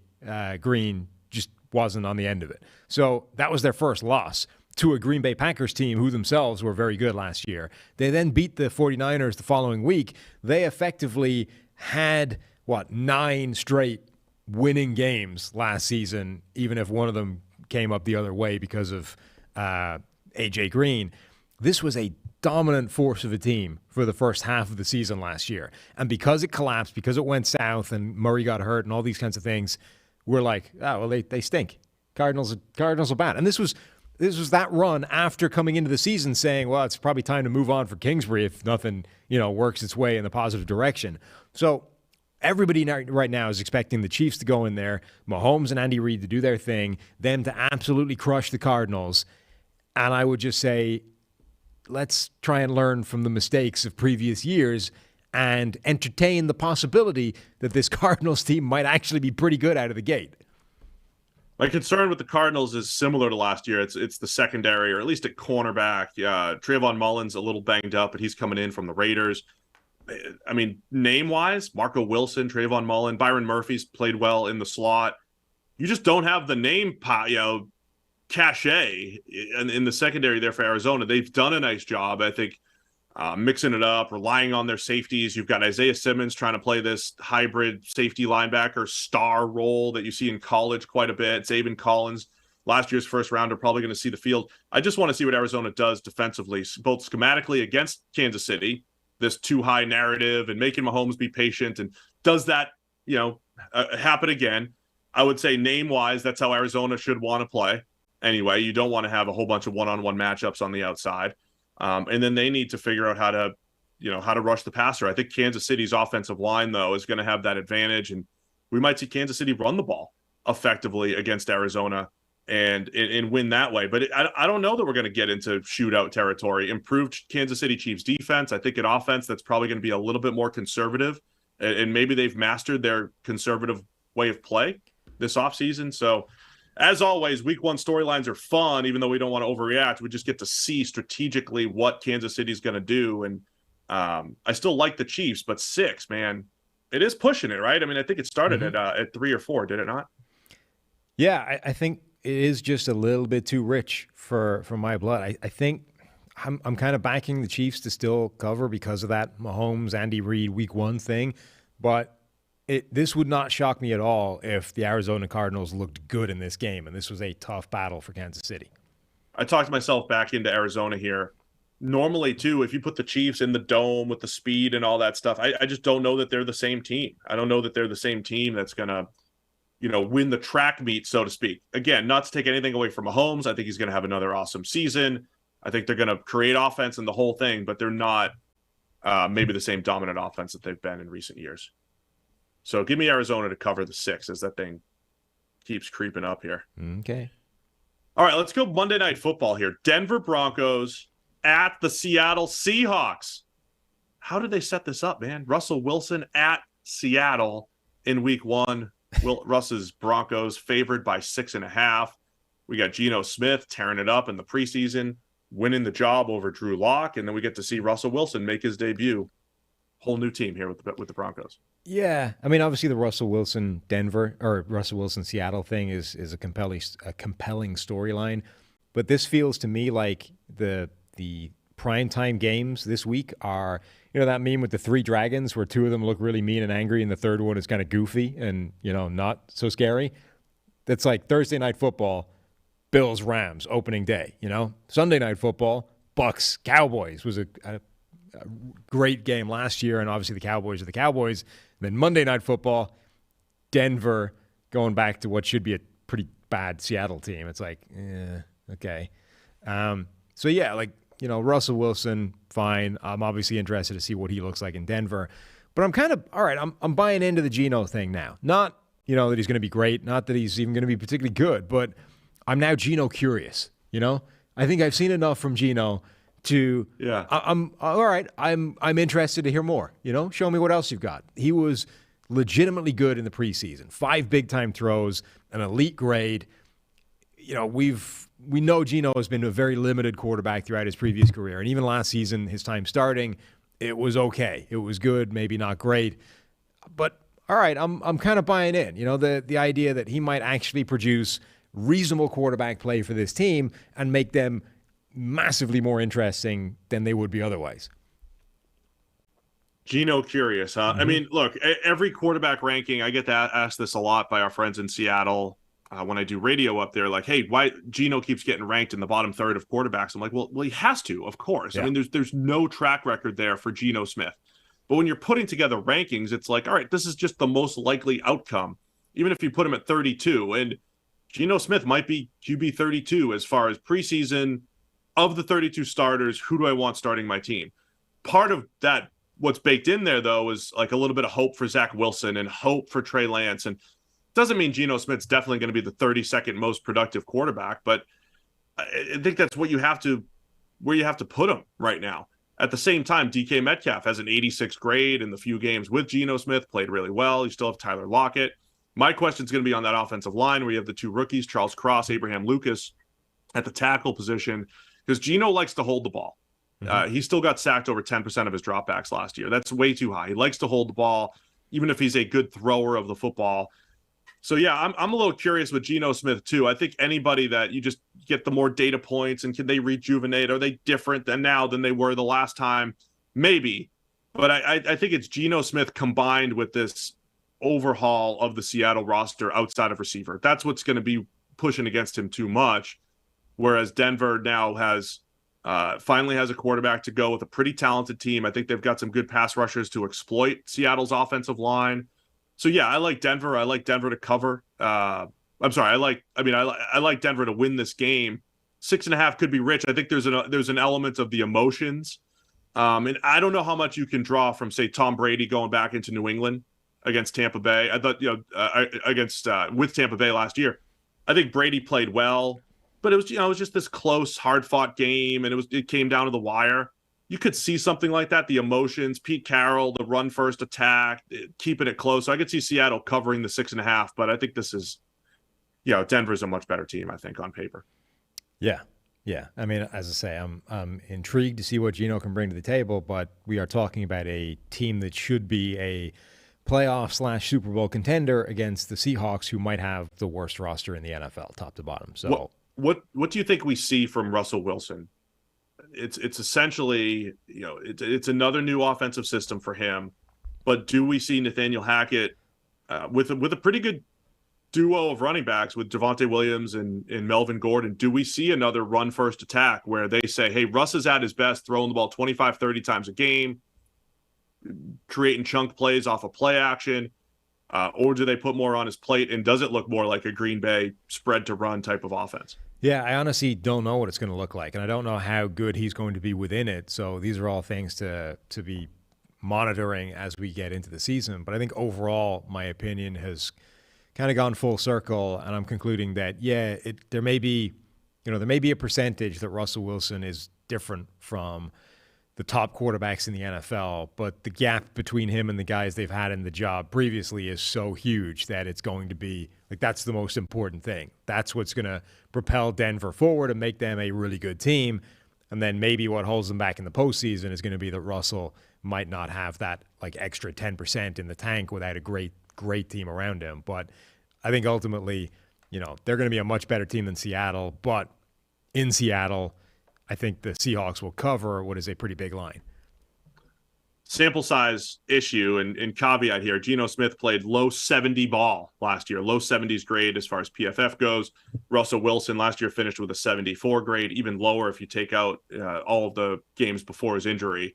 So it just kind of shows in any given small sample size, things can happen, even though obviously there's a lot more faith in Russell Wilson as a quarterback than Geno. But I think in this small sample size, Seattle will hang tough and cover the 6.5. Is that where you're going with this as well? Yep. All right, let's go New England Patriots at Miami Dolphins. Another week one matchup that we saw last year, just flipping the place where they go. We've got Miami favored by 3.5. Tua, undefeated against Bill Belichick. That's the big narrative going on right now. Probably somewhere on a bulletin board in Foxborough right now. Tua's 3-0 against Bill Belichick. You get the Bama matchup, Mac Jones versus Tua. You have Tyreek Hill making his debut. Storylines galore in this one as well, Sam. Yeah, and of course, New England's coaching thing, what they're doing with the offensive coordinator and not really having one, and the play calling and blah, blah, all kinds of stuff in this game. I want to see, though, the one thing I want to see the most is how the Patriots are going to defend Tyreek Hill. Obviously, we've seen them do it previously, but you don't just defend one player, you defend the threat of that player relative to his quarterback. So how you defend Tyreek Hill should be different, I think, when Patrick Mahomes is the quarterback versus Tua. So this is essentially a new challenge for Bill Belichick. How does he try and take away Tyreek Hill when Tua is the threat to throw him the football as opposed to Patrick Mahomes? And does that represent a blueprint for the rest of the league in how to defend this Miami Dolphins offense? Obviously, Tyreek Hill not only has a different quarterback, but is also doing this from a completely different offensive system, so it's a new challenge anyway. But that whole dynamic of how are the Dolphins going to deploy Tyreek Hill and how are the Patriots going to counter it by trying to take him away? Because, as much as I think Devontae Adams is the best wide receiver in the NFL, I do think that Tyreek Hill changes the game more than any other offensive weapon in the league, just by his presence, by that unique combination of speed and short area quickness, explosiveness. There's nobody else in the league like him at any position. And, maybe the closest thing to Tyreek Hill isn't Jalen Waddle. It's actually like a Micah Parsons, a guy that just has absolute freak show athleticism, a unique combination of size, speed, strength, burst, all those kinds of things, and a guy that can line up in ways that just causes you problems every single time he's on the field. That changes defenses. And we saw it throughout his time in Kansas City, and now we're going to get to see what it looks like in Miami in a new environment with a new offense, with a new quarterback. I mean, New England's defense in general, if they try to man up with Tyreek Hill, which they've done in the past with Jonathan Jones, who also runs sub 4.4, if they do that, okay, they're going to be a man-heavy team again. But they're a team in New England that has been morphing away from that pure man-to-man coverage that they like to play so much through the years. And if you just look at how they've built their cornerback room with Jalen Mills and Jack Jones coming in as a rookie and Sean Wade, to go with Jonathan Jones, Miles Bryant is in there, and a bunch of just guys named Jones. Anyway, that doesn't seem like the group that you want to go to battle with playing man coverage 50% of the time like they did. So I think it's going to look a lot like what teams did to the Chiefs the last year with the too high looks and forcing Tua to throw the ball underneath, and he's good at that, right? And that'll open up some space for Jalen Waddle underneath and Cedric Wilson, Mike Gesicki. So I think that's what we're going to see right away is I think the Patriots are going to try to avoid the deep ball with Tyreek Hill and force Tua to go to all those other options. And we could see Tyreek Hill coming out of this game with 3 catches for 28 yards or something like that. Couple forced deep balls in there to try to get him in. He could finish with 3 catches for nothing. But the Dolphins' offense looks great because of everything else that's opened up. I could see that, as a potential outcome here. But I'm curious to see how New England attacks defensively, what the Miami offense looks like. When this deal was made, Sam, that was your first question. Like, how are they going to do this? How are they going to deploy Jalen Waddle plus Tyreek Hill and all this speed that they have? So can't wait to see that. But I think it's going to work. I'm buying into Miami creating offense. I think they're going to move the ball and do a nice job. And then as far as New England, you mentioned it's a new play caller, Matt Patricia, but a new offense. They're trying to run more wide zone. They're less downhill than they've been. Not one report has been good in training camp or even coming out of the preseason. So I think that's going to be fun to see. How much does that buzz actually matter? Because if they look like a disaster here in week 1, that narrative just, gets multiplied. Yeah, it's a big year for both quarterbacks. Obviously, Tua is under all the pressure now to show that he can be a viable quarterback now that he finally has a viable platform to be working from. But also Mac Jones. Like, he was the most surprising rookie quarterback last season, the best rookie quarterback. And now he goes into a crucial year 2 where he has to show, okay, you were good last year. Now you need to become really good. Now you need to be great. Now you need to show that you can lead an offense that's actually capable of hanging with the best teams in the NFL, because that's how you get back to the promised land of winning a Super Bowl. If you plateau at the level you showed in year 1, it's fine, but now it's a totally different prospect going forward than if Mac Jones shows that he's got, an extra gear and can kick on and become a different player going forwards. Yeah, so Mac Jones, him in year 2, I think the Patriots receiving core is solid with Devontae Parker coming in. You got the revenge game for Devontae Parker going up against the Dolphins. I don't think the Patriots offense, even if the run game is a disaster, I think they'll move the ball. I think Mac Jones will make some of those downfield throws that they need to move the ball and keep it close. But I like Miami to win it, but I don't know if they're going to cover the 3.5. I think New England keeps it close. So give me New England covering the 3.5. Where are you going with this one? I'm buying into the Miami thing. And actually, I think, the Patriots might struggle in a few different areas. Maybe offense, but I think the defense might be the worst that Belichick's had for years. I agree with you. I think Miami is going to find ways to create offense, whether or not it's Tyreek Hill on the end of it or whether he's the catalyst that creates it. So, yeah, I think Miami's actually going to cover and maybe win, relatively handily.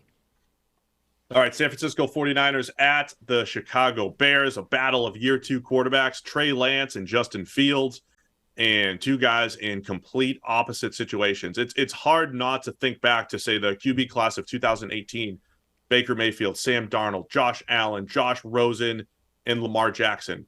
And even a year or 2 into all of their respective careers, it's like Bills are doing well by Josh Allen. The Ravens are doing well by Lamar Jackson. Like, poor Sam Darnold, poor Josh Rosen. They're in terrible situations.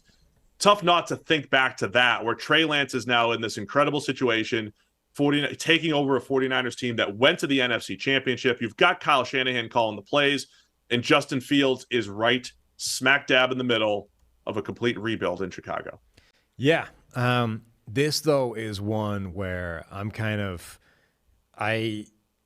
buying into a completely intangible feel about both teams as we head into the season. So this is not necessarily logical. It's not based off any hard analytical data. It's Justin Fields feels like he's in a pretty good spot heading into the season. And I mean him personally as opposed to the situation around him, which is admittedly still really bad. Their offensive line in particular We talked before, Myles Garrett versus Ike Ekwonu could be a game-changing one-on-one matchup. Nick Bosa against either one of the Chicago Bears offensive tackles could be a game-changing problem. And which, by the way, Braxton Jones, a 5th-round rookie out of Southern Utah, getting the start at left tackle. Yeah. Larry Borum at right tackle, second-year player. Yes, complete overhaul on that offensive line. And Nick Bosa kind of changed from one side of the line to the other predominantly last year, but he plays both effectively, and I think that's a good thing specifically because it means he can play both. And heading into this game, if both tackles are a problem spot, I think it actually behooves the 49ers to say, no, just keep moving around because it's way harder for them to try and give help if you're going to shift across the line, snap to snap. Like, it's way more difficult than if the Panthers just have to say, all right, Icky always gets help, So that, I think, is potentially a huge thing for the 49ers. But if we say Justin Fields is actually in a pretty good spot in terms of feeling good, looking good, the offense is way more conducive to him playing well in terms of all the rollouts, moving the pocket, shrinking his reads to half-field stuff, just generally trying to limit the plays where they're saying drop back into this hellhole of a pocket and survive. I think the Bears offense with Darnell Mooney, with Justin Fields making plays, with the backfield that they have, I think they might actually end up looking a little bit better than people are expecting them to, even with that nightmare of a matchup against Nick Bosa. And Chicago's been hearing all offseason about how much they're going to suck, so those guys are kind of motivated to come out here, make a statement, and prove that they don't stink. Number 2, the weather is not supposed to be good this weekend in Chicago. That's a big thing for a game where the spread is 7 points, because immediately you're probably saying lower scoring game, closer, tighter affair. Number 3. Don't steal my shtick. I'm the weather guy, but nice job. Good nugget there, Sam. All right. Number 3, the Trey Lance thing. I still don't think that is a positive feeling about Lance, Garoppolo, the whole thing, and they didn't make him a team captain. Steve, what do you think about that? They didn't name him a team captain. Oh no! Sound the feels alarm. It's all falling apart. All bad Trey feels. Lance isn't the captain. Jimmy Garoppolo, he'd been a 4-time team captain or whatever, 4 years straight as the quarterback. He's still there. The guy they think of as the captain is still there. And Trey Lance is sitting there without a C on his chest. Got to earn that thing, Trey. I don't know, man. This feels like one where I'm going to go. You're going by the feels, and I'm just going by. I mean, the data's telling me San Francisco's offense is going to be good, and Chicago's just not going to be good. And then the only feels that I'm adding to the mix here are that Kyle Shanahan's going to get the most out of Trey Lance. And I think it could be ugly, and it could be inconsistent, and he could miss some throws, and he might throw some to corners, and he might whatever. But I think he's going to make up for it with a 50-yarder here and there, either through the air or with his legs. I want to see how much they run him. I mean, since he's been drafted, I've been envisioning Trey Lance as this 8 to 10, 12 carry guy per game. And you don't need to put Deebo Samuel into the backfield because that's like a matchup creator, right? When you put a receiver in the backfield, you don't need to do that. You could let Deebo be a receiver and just use him on a jet sweep here and there. Trey Lance will create those mismatches. So I want to see how much they tap into him as a runner, but I just think all of the potential is there for a blowout. I think all the potential is there for the Niners to put up a ton of points. And while Chicago's just finding their way offensively. So I like the Niners to cover the 7. I know the weather.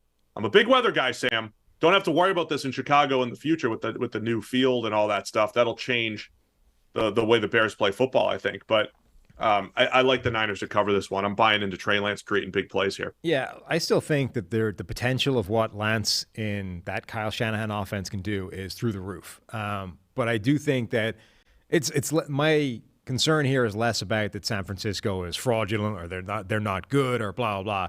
It's more that I think, like, if Justin Fields plays well and he looks good, that I think he can single-handedly drag Chicago to a much better outlook than people have been thinking all along. Like, he's that talented an athlete, a quarterback. The dude has elite athleticism, straight line speed, running ability. He's got an elite arm. He can make all those plays if you actually work with him as an offense in a way that it looks like they're doing this year and it looks like Nagy wasn't doing last year. He's got just enough around him that the Bears can hang in a way that people didn't think was an option heading into the season. So I think Justin Fields playing that way, I think the Bears cover 7, particularly in crappy weather. All right, you're taking Chicago. I am taking the Niners to cover the 7 on the road. New Orleans Saints at the Atlanta Falcons. The Saints are favored by 5.5 on the road here. Another, fresh look here. Marcus Mariota taking over at quarterback for the Atlanta Falcons. Jameis Winston back for the New Orleans Saints. The Saints, one of those teams, I just described them on a different radio hit earlier today. Like early in the offseason, it was like, oh, they're $3 billion over the cap, and how are they going to do this? And the post-Drew Brees era is going to be terrible. And here we are, opening week, and you look at that roster, it's like, they did a good job. They did a good job getting it back on track, even if it's not across the board, maybe the same level they've had in recent years. I think the Saints could have the best defense in the league this year. So, again, great job by the Saints, I think, from a team building standpoint. Isn't that the same story every year? Like the Saints are the broken record in terms of analysis, where every year somebody takes a look at the over the cap space number, sees like minus, 85 million next to the Saints, and they're like, oh, this is the year, salary cap hell, the Drew Brees kicking the can down the road, it's finally come back to haunt. This is the year they're done. And every year they just clear the debt, they clear the credit card, number, they pay it off, and they reload. Like, this is the way they operate with the salary cap. And it doesn't matter how many years we see the process happen, we launch straight back into the same narrative. It's ridiculous. They open up a new card, they throw the balance onto the fresh 0% card, and then you max that one out, and they do a good job with that. Yeah, it's like, but I love the Saints secondary, man. They lose Marcus Williams, who I think is fantastic at free safety, but Tyrann Mathieu, I'm not sure what's happened with Marcus May there, but Matthew in, Marshawn Lattimore there, Bradley Roby, Paulson Adebo. I think they've got just so much potential there, even without Chauncey Gardner-Johnson, to just be one of the best in the league.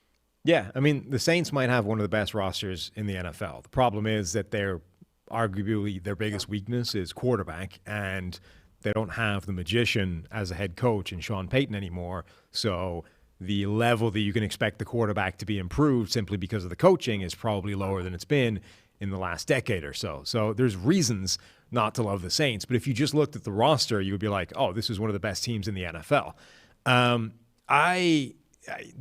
Saints are all good. I'm all for New Orleans. But the thing that I really want to watch in this game is, like, this Atlanta offense has the potential to be just so fun to watch. Between Marcus Mariota, between the unique playmakers that they can deploy, Kyle Pitts, Cordero Patterson, Drake London, all these guys that they have, like, this could be such a fun offense to watch. And this is I think they're actually going to play into that. I hope Drake London's healthy. He's been limited as of record time right now with a knee. But as we had said a few times during the offseason, the size that Kyle Pitts brings to the table, the size of Drake London, Bryan Edwards, once the fourth quarter rolls around, and the size that he has could be awesome, right? And another one, every year you hear Steve just say, that's me, Nick Foles, new data points, and Teddy Bridgewater, new data points. And at the end of the day, the data points look a lot similar, right? Teddy Bridgewater kind of is who he is. Nick Foles is who he is. The one time that wasn't the case was Ryan Tannehill. And Ryan Tannehill comes into Tennessee and just changed the narrative. He went from above average starter to very good NFL starter. And it was Arthur Smith who started that. And Arthur Smith is here. It was Marcus Mariota who Tannehill replaced.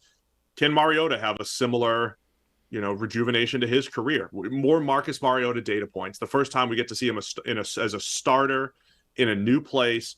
He's got his old coach, the same one that essentially they benched him, but can they rejuvenate Mariota? Because, look, I don't think Mariota was a disaster. He just continually led this 9-7 type of team in Tennessee, and then Tannehill, got them over the hump. Can Mariota do something similar in Atlanta and just, take a step forward and be a little bit more consistent throwing the ball? Yeah, they're going to make a call on Drake London on Saturday.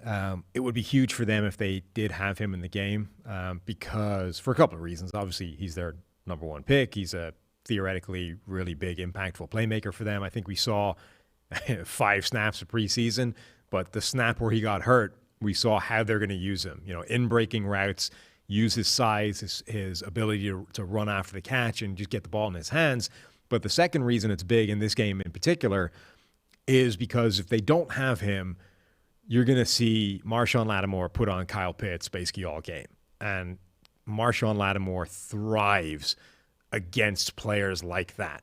Kyle Pitts, Mike Evans, like those big physical receivers, those are the players that Marshawn Lattimore is at his very best against. And when he's playing those guys, he might be the best cornerback in the NFL against that type of receiver. Big physical guys who he can just beat up all day long.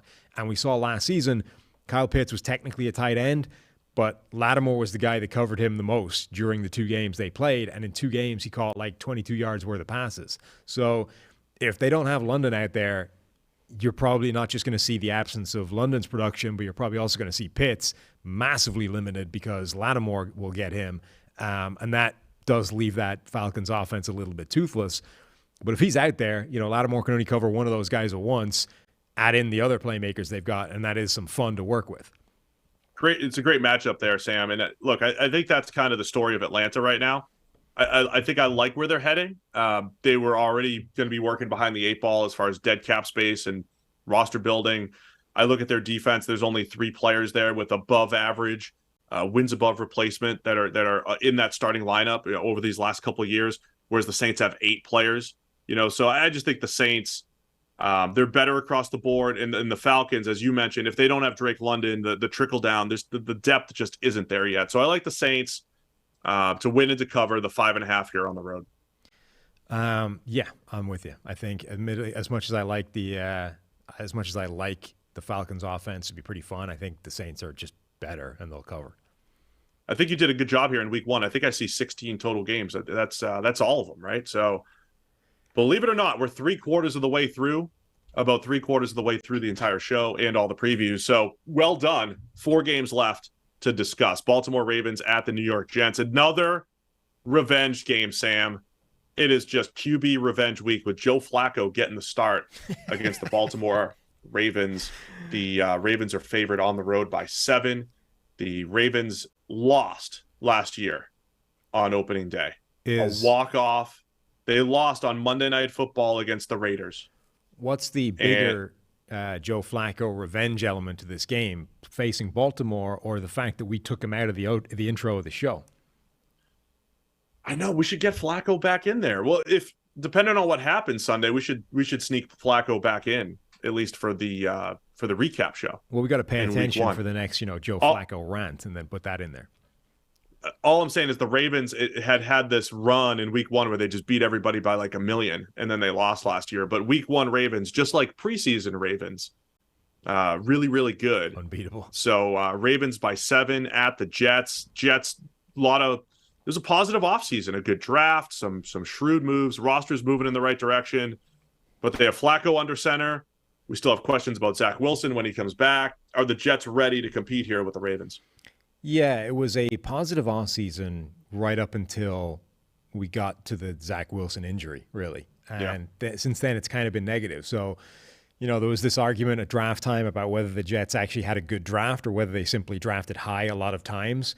And the people that argued that they just drafted high a lot of times are pointing to their current depth chart, which only has Sauce Gardner as a starter amongst those young guys. Jermaine Johnson not starting because Carl Lawson's back. Garrett Wilson not starting because of the rest of that receiving core. Breece Hall not starting. Michael Carter's there. So I think ultimately it doesn't matter. All those guys are going to contribute. They're all going to be factors. Pass rush is a rotation these days. It doesn't really matter if Johnson is starting or just rotated in. Running back is always by committee these days. Again, it doesn't really matter if he's starting or not. Wide receiver is a platoon position. Again, there's a narrative about the depth chart. That's weird. Oh yeah. But the sort of the recent stuff with the Jets has been a little bit negative. Obviously, the fact that they're starting Joe Flacco is not a particularly inspiring place to be. Joe Flacco is Joe Flacco for a reason. But then the same thing is kind of true with Baltimore as you've gone towards the season. All of a sudden, still no J.K. Dobbins. Remember, he had that bite back at Ian Rappaport suggesting that he might start the training camp on the PUP or whatever, on the PUP list. All of a sudden, he's weeks away if you listen to Lamar Jackson's press conference. Ronnie Stanley is still a question mark. He's only sort of just getting back there. He might not play this week. That's now like a 2-year injury for Ronnie Stanley. I mean, we're reaching the point where I don't know if you can even count on him coming back healthy, ever, That's what makes a lot of this so tough to analyze. I mean, because I'm joking about people making comments about the depth chart because that backups play and 4 receivers are going to play and all that stuff. But the depth chart matters is when all these injuries hit, and that's what derailed Baltimore's season, and that's maybe what has vaulted the Rams to a Super Bowl is their ability to stay healthy. So that's the tough thing to really identify. I think the Jets' depth is much better. I mean, it is better. They can handle some of these injuries better than they have before. I think the Ravens can as well, but they do start to add up. And I want to see the Ravens rookies. I want to see Kyle Hamilton run around and where he's playing and what he's doing there. So I think there's a lot of fun stuff to watch here. Lamar Jackson coming back. My biggest question mark, though, the Jets had games where they just looked incompetent defensively last year, giving up 50-plus a couple times.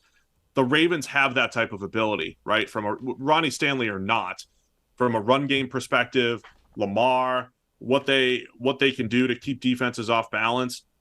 Can the Jets hold up in the trenches? And even if they're competitive and lose this game, I think that'll say a lot for what they can do this year. I think it's a telling game for the Jets to show that they can hang with a Ravens team that is just that should be better across the board. Yeah, the thing is, though, the Baltimore, they're very one-dimensional now.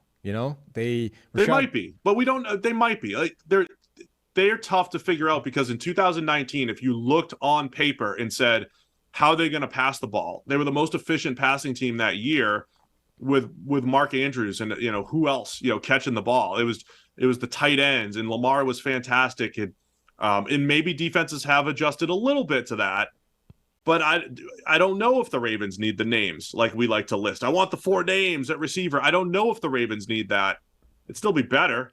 But they need guys to step up. But I mean more. But they might have it in Rashad Bateman, Mark Andrews, and say Isaiah Likely as the third option. I just mean, in terms of options. Where they're without J.K. Dobbins, they're down to Mike Davis as their primary running back. The Lamar Jackson thing obviously is a unique threat, but I think teams have gotten better at containing Lamar Jackson. I don't think he's quite as big a problem for teams as he was in 2019. Say, he's a different.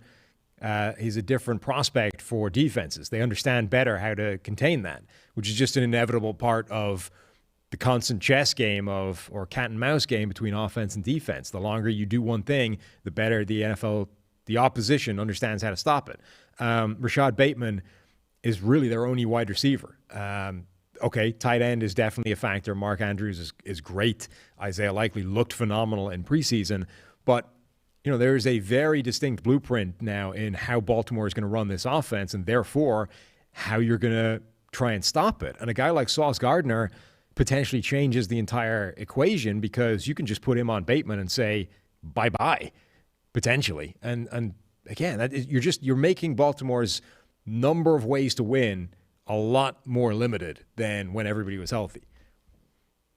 All right, man, where are you going with this one? Baltimore favored by 7 on the road in New York here. Yeah, I don't love it, but I'm going to go with Baltimore still, even though I've just thrown a wet blanket all over the team. I think ultimately you could just say it's you don't have the Joe, it's Joe Flacco, man. I mean, really, that's the thing, right? Ultimately, as much as there might be problems with Baltimore, the Jets are about to trot out Joe Flacco for a game in 2022, and you see the little clip of Joe Flacco explaining how his son was like ripping him.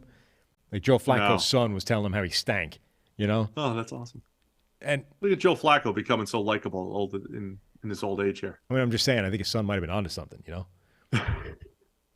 You're mean sometimes, dude. As is his son. I'll take the Ravens. Week 1 Ravens. They're always prepared. Joe Flacco. Jets and the Lions. I want to believe in both of those teams. Like those are 2 teams I want to believe in this year. I just wonder if it's going to take a few weeks for us to really see it. Those teams that are in the middle of the rebuild. So give me the Ravens to cover the 7. Mm-hmm. New York Giants at the Tennessee Titans. Titans favored by 5.5 here. Speaking of rebuilding, you've got the Giants. They've got the overhaul head coach and GM, Daniel Jones, back at quarterback. And then the Tennessee Titans, another one of those handful of teams where the offseason just doesn't feel great. Losing A.J. Brown. You've got Harold Landry now out for the season with the ACL. So the Titans coming off their number 1 seed, but you got Mike Vrabel keeping it all together there in Tennessee.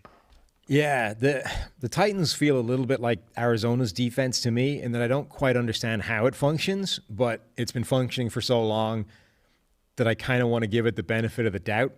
You know, you mentioned Arizona's secondary. It looks horrendous on paper, but it did all last season as well, and it played fine. So the longer that happens, the more I'm inclined to say, okay, I don't understand why this functions, but I'm not going to ask questions. I'm just going to assume it is going to continue to work. You know, it's like a lot of the things in your life, right? I don't understand how a computer works, but it works. Every time I press the button, it turns on, and so I don't ask questions. It's kind of how I feel about the Titans or the Arizona defense. So with that in mind, I'm reluctant to bet away from Tennessee. But if I do put on, the analysis hat, and I look at this and I say, new Giants offense, Daniel Jones in a not even a make or break year, just to kind of can you avoid breaking year.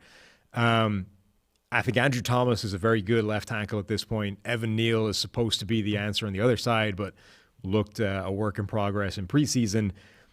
With the injury to Harold Landry, with Bad Dupree as the starter on the other side, with Rashad Weaver, who didn't play a snap last season but has some potential.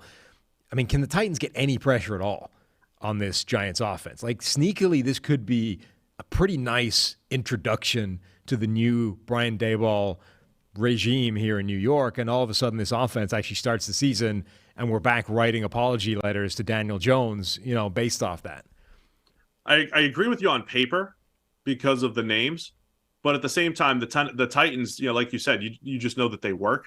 The defense is kind of the same way. I just know that they get pressure. It's unblocked. They scheme it up. They sacked Joe Burrow the 9 times in the playoff game, and that they had games like that where they just created a ton of pressure up front, and they had one of the highest unblocked pressure rates in the NFL last season. So I think we'll see the Tennessee Titans get after it a little bit. But yeah, I think the Giants O-line has a chance to pull off the creep back toward average. A lot depends on Evan Neal and where he lands. But, they brought in Mark Lewinsky as well to play guard. And the Giants were just never healthy last year as far as playmakers go. And it's another one of those. I don't know what to make of Kenny Golladay, but the name value is there. Kadarius Toney, he's got the one incredible game. Sterling Shepard's making his miraculous recovery from the Achilles injury. We'll see what he can do. But Wan'Dale Robinson, the rookie, they've got playmakers, man. And if Brian Daboll is as good as we think he is, which is good enough to become the new head coach, right? Which was good enough to get Josh Allen back on track and to create offense and find ways to get all these playmakers involved, I think the Giants will move the ball. I think they've got a chance to move the ball, and they'll be much improved. I don't know if it's enough to save Daniel Jones' job or any of that, but I'm just talking for this week. I think they'll do a pretty nice job of creating some offense, or they have the potential to with some of those playmakers. Yeah, I do think it's a sneaky game for the Giants offense actually looking reasonable. But as I said, I'm done betting against the Titans based off how it looks. I don't quite understand why it functions, but it does function, and it's been functioning for longer than it has any reason to, if it's going to regress or if it's just variance. So I'm buying into Tennessee even at 5.5 points. All right, I'm going to take the Giants to cover the 5.5 at home. I think they'll do some nice things offensively. Titans are a better team. Tannehill will be fine. Can't wait to see what that receiving core looks like, though, without A.J. Brown. Can Robert Woods and some of the younger guys step up there? They'll do enough to win, but I'll take the Giants to cover. All right. 2 more games, man. Indianapolis Colts at the Houston Texans. The Colts are favored by 7 on the road against the Texans. What are you looking for in this one? The Colts have been a kind of fashionable team this offseason. I think people have been buying into them, particularly as it relates to Tennessee. And they have a good team, kind of top to bottom roster-wise. But there's just enough weak areas that I kind of like the idea that the Texans could cause them some problems in this game. And I think in particular, like, Houston all of a sudden has a pass rush, and the Colts are going to be starting Matt Pryor at left tackle. Like, they can be got after, I think. Yeah, I mean, from a Texan standpoint, I thought their preseason pass rush did look fantastic, as you mentioned. I want to see Derek Stingley out there. I want to see some of the guys.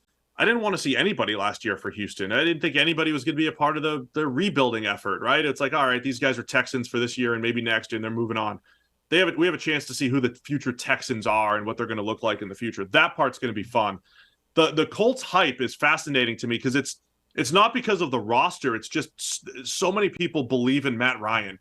And even at his age, creeping up towards our age here, Sam, it's just, well, he knows where we want to be and he's going to run this offense better. And we joked about the Colts a couple of years ago, just cycling through one-year quarterbacks, and they've literally done it, right? With Andrew Luck, Jacoby Brissett, Phillip Rivers, Carson Wentz, and now here we are with Matt Ryan. And I just think they feel so good about having Matt Ryan over Carson Wentz from last year. And Wentz, look, let's not have revisionist history here. The Colts weren't a disaster offensively, right? Jonathan Taylor was in the MVP race because they were producing touchdowns.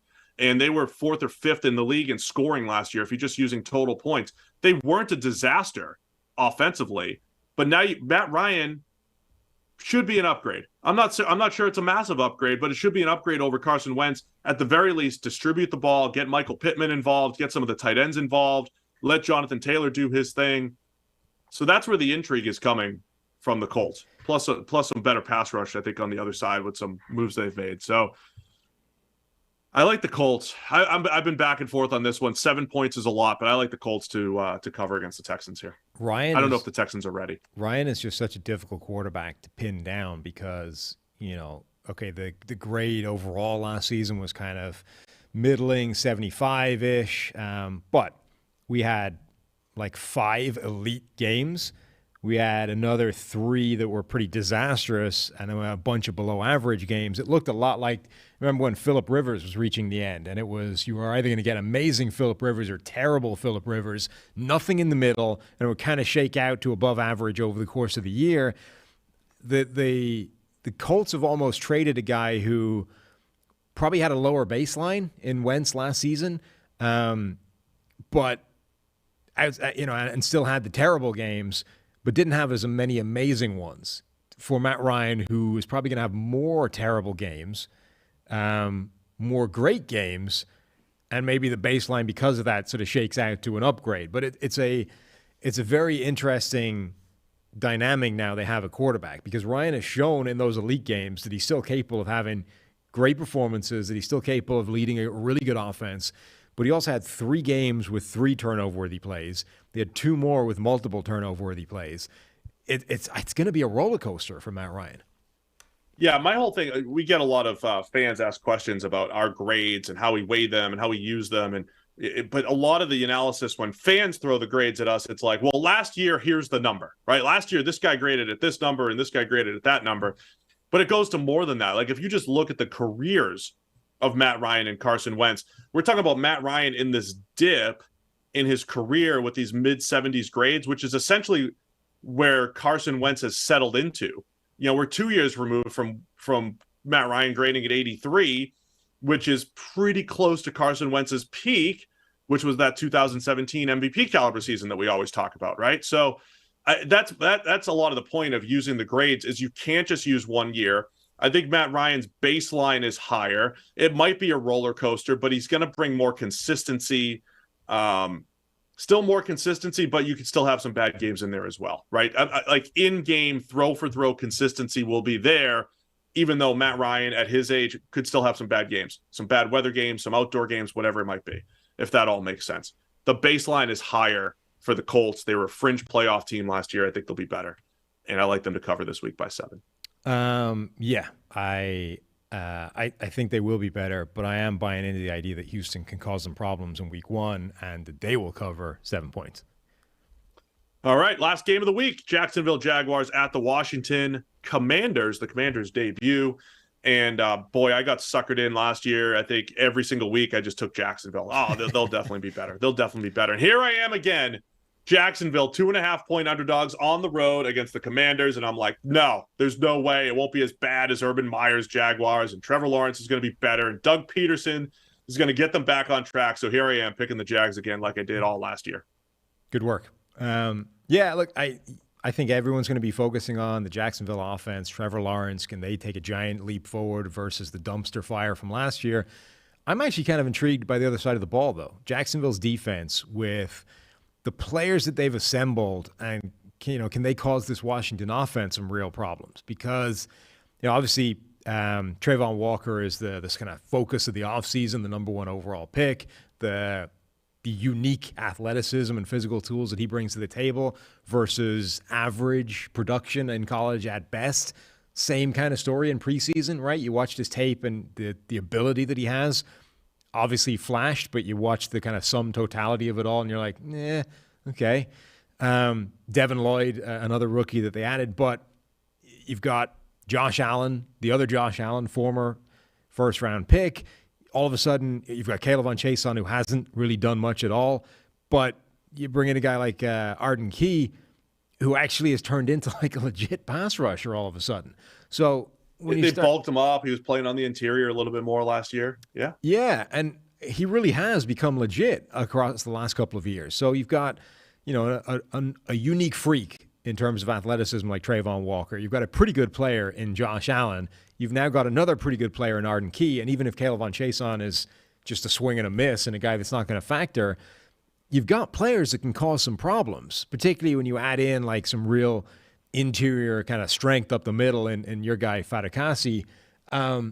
This Jacksonville defense actually has some pieces, I think, to be an interesting watch for a team like Washington that, they've now got Carson Wentz at quarterback. They lost one of their offensive linemen to Jacksonville in Brandon Scherf. It's just that could creak pretty quickly.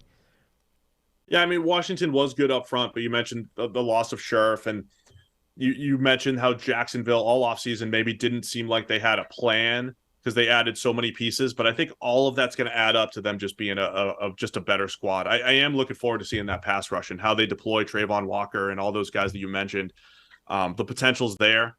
I want to see Trevor Lawrence development. It was a bad situation, but also disappointing last year. It was also just disappointing. I don't know that they have the playmakers. They're not bad per se. Christian Kirk, Marvin Jones, Zay Jones. If Zay plays as well as he did down the stretch like he did last year, he was fantastic. I don't know if that's enough to say, okay, them plus Trevor Lawrence, okay, we're going to the playoffs or anything like that, but it should be better. Get to see Travis Etienne make his NFL debut. I'm excited from a Jags perspective. I think a lot of that should be better. And I'm not as, even though I was just talking about how Matt Ryan's an upgrade over Carson Wentz, I'm not as down on Carson Wentz as you might be, generally. I think he can improve what Washington had at quarterback last year. Terry McLaurin might have a running mate now with Jahan Dotson on the other side and Curtis Samuel now. Hopefully healthy and working out of the slot where he's at his best. And Washington's 1 year removed from having the best defensive line in the NFL. And they have a lot of the same pieces there. So I don't think Washington's a pushover by any means. They're favored by 2.5 here. But I like the way I think Jacksonville's going to show that they're a different team. They're going to show it right away. Yeah, look, I think Carson Wentz will absolutely be a pretty significant upgrade over Taylor Heineke last year because Heineke last year was pretty bad.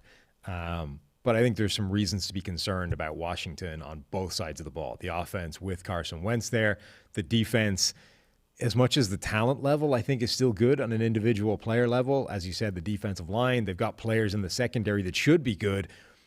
The volume and frequency of coverage busts and just general breakdowns in that defense has reached a concerning level. Last season, it happens all year. It's particularly bad on like third down. You could be forgiven for saying, okay, that's just a weird confluence of events that's not going to repeat itself. It's just a run of weird variants. It starts happening again in preseason. Okay, it's only preseason, but the data points are growing, and all of a sudden we're starting to look, okay, well, if it's happening this regularly and this frequently, who takes the blame? And it tends to go, well, who's the coach? So I don't know if this Washington defense is going to realize the potential that it has given the way it's currently set up. So I'm worried, but I still think that they're a better team than Jacksonville enough to cover it. Just looking at my depth chart here, the on-paper story for Washington, why people liked them last year. If I just look at their 3-year war, like I did earlier with another team, I mean, 6 or 7 guys above average. So like the 3-year sample of the players on that team should be good, but last year's sample was bad. So how much are they might have bounce back potential here is what I'm saying. Washington's defense, but not this week. Not this week against Trevor Lawrence, Doug Peterson, the Jags. That's it. 16 games in the books. We did it under 2 hours, Sam. Yeah. We can do it. That's about our pace, I think, for the preview. So get ready all season, guys. Thursdays at noon, live on YouTube. Appreciate everybody tuning in. Don't forget, hit that like button so all your friends can see it too. People you don't even know. YouTube will say, hey, go watch this. This is how you get ready for the NFL season. Appreciate everybody doing that. Check out the pinned tweet that Sam has also in the description. Somebody, how you guys can contribute. I'm not going to give his name. Sam try to throw the ball 60 miles an hour. Yeah, I'm not going to give his name in case he doesn't want that, but somebody came in with the exact amount that we needed to hit the final goal during the show. Oh, We're now at goal, $2,500, which means we are ready to baseball. All right, let's get Sulfara Self. Lock it up, man. Let's get the Great American Ballpark or something. And by the way, people on Twitter were doing the math for me. They think that the John Daly pitch was somewhere around 50 miles an hour. 51 was one suggestion. 47 was another suggestion. So in that kind of ballpark, in the 50-mile-per-hour range. He is an elite professional athlete, Sam. Stop it. An elite professional athlete, much like David Wells. David Wells was out there chucking it with a similar body type, 90-mile-an-hour thrower. I mean, don't underestimate. You got a lot of weight behind him. That's John true. Daly. That helps with velocity. Somebody did point out that there is a pretty strong correlation between weight, size, inertia, and throwing power. Now, Daly absolutely has an advantage over me there. Having said that, I'm only heading in the right direction from that point of view. The mass is only going upwards. So I like my chances of being able to throw 10 miles an hour faster than Daly managed there. That's all I'm saying. I appreciate your confidence, and I'm excited. I appreciate everybody that did contribute to this, and we get to see it. So we'll get that set up, and that'll be the next charity drive. Get to see what happens. All right. We're going to be back here Monday morning with actual football to recap. We'll go through all 15 of the Thursday to Sunday games. Monday morning, 7 a.m. live here on YouTube. Don't forget, on your way out, thumbs up and download the PFF app. All the goodies continue to show up, including the start-sit portion of our fantasy suite. Going to be right there on the app, so go check it out right now. Thanks to everybody for tuning in. We'll see you again on Monday.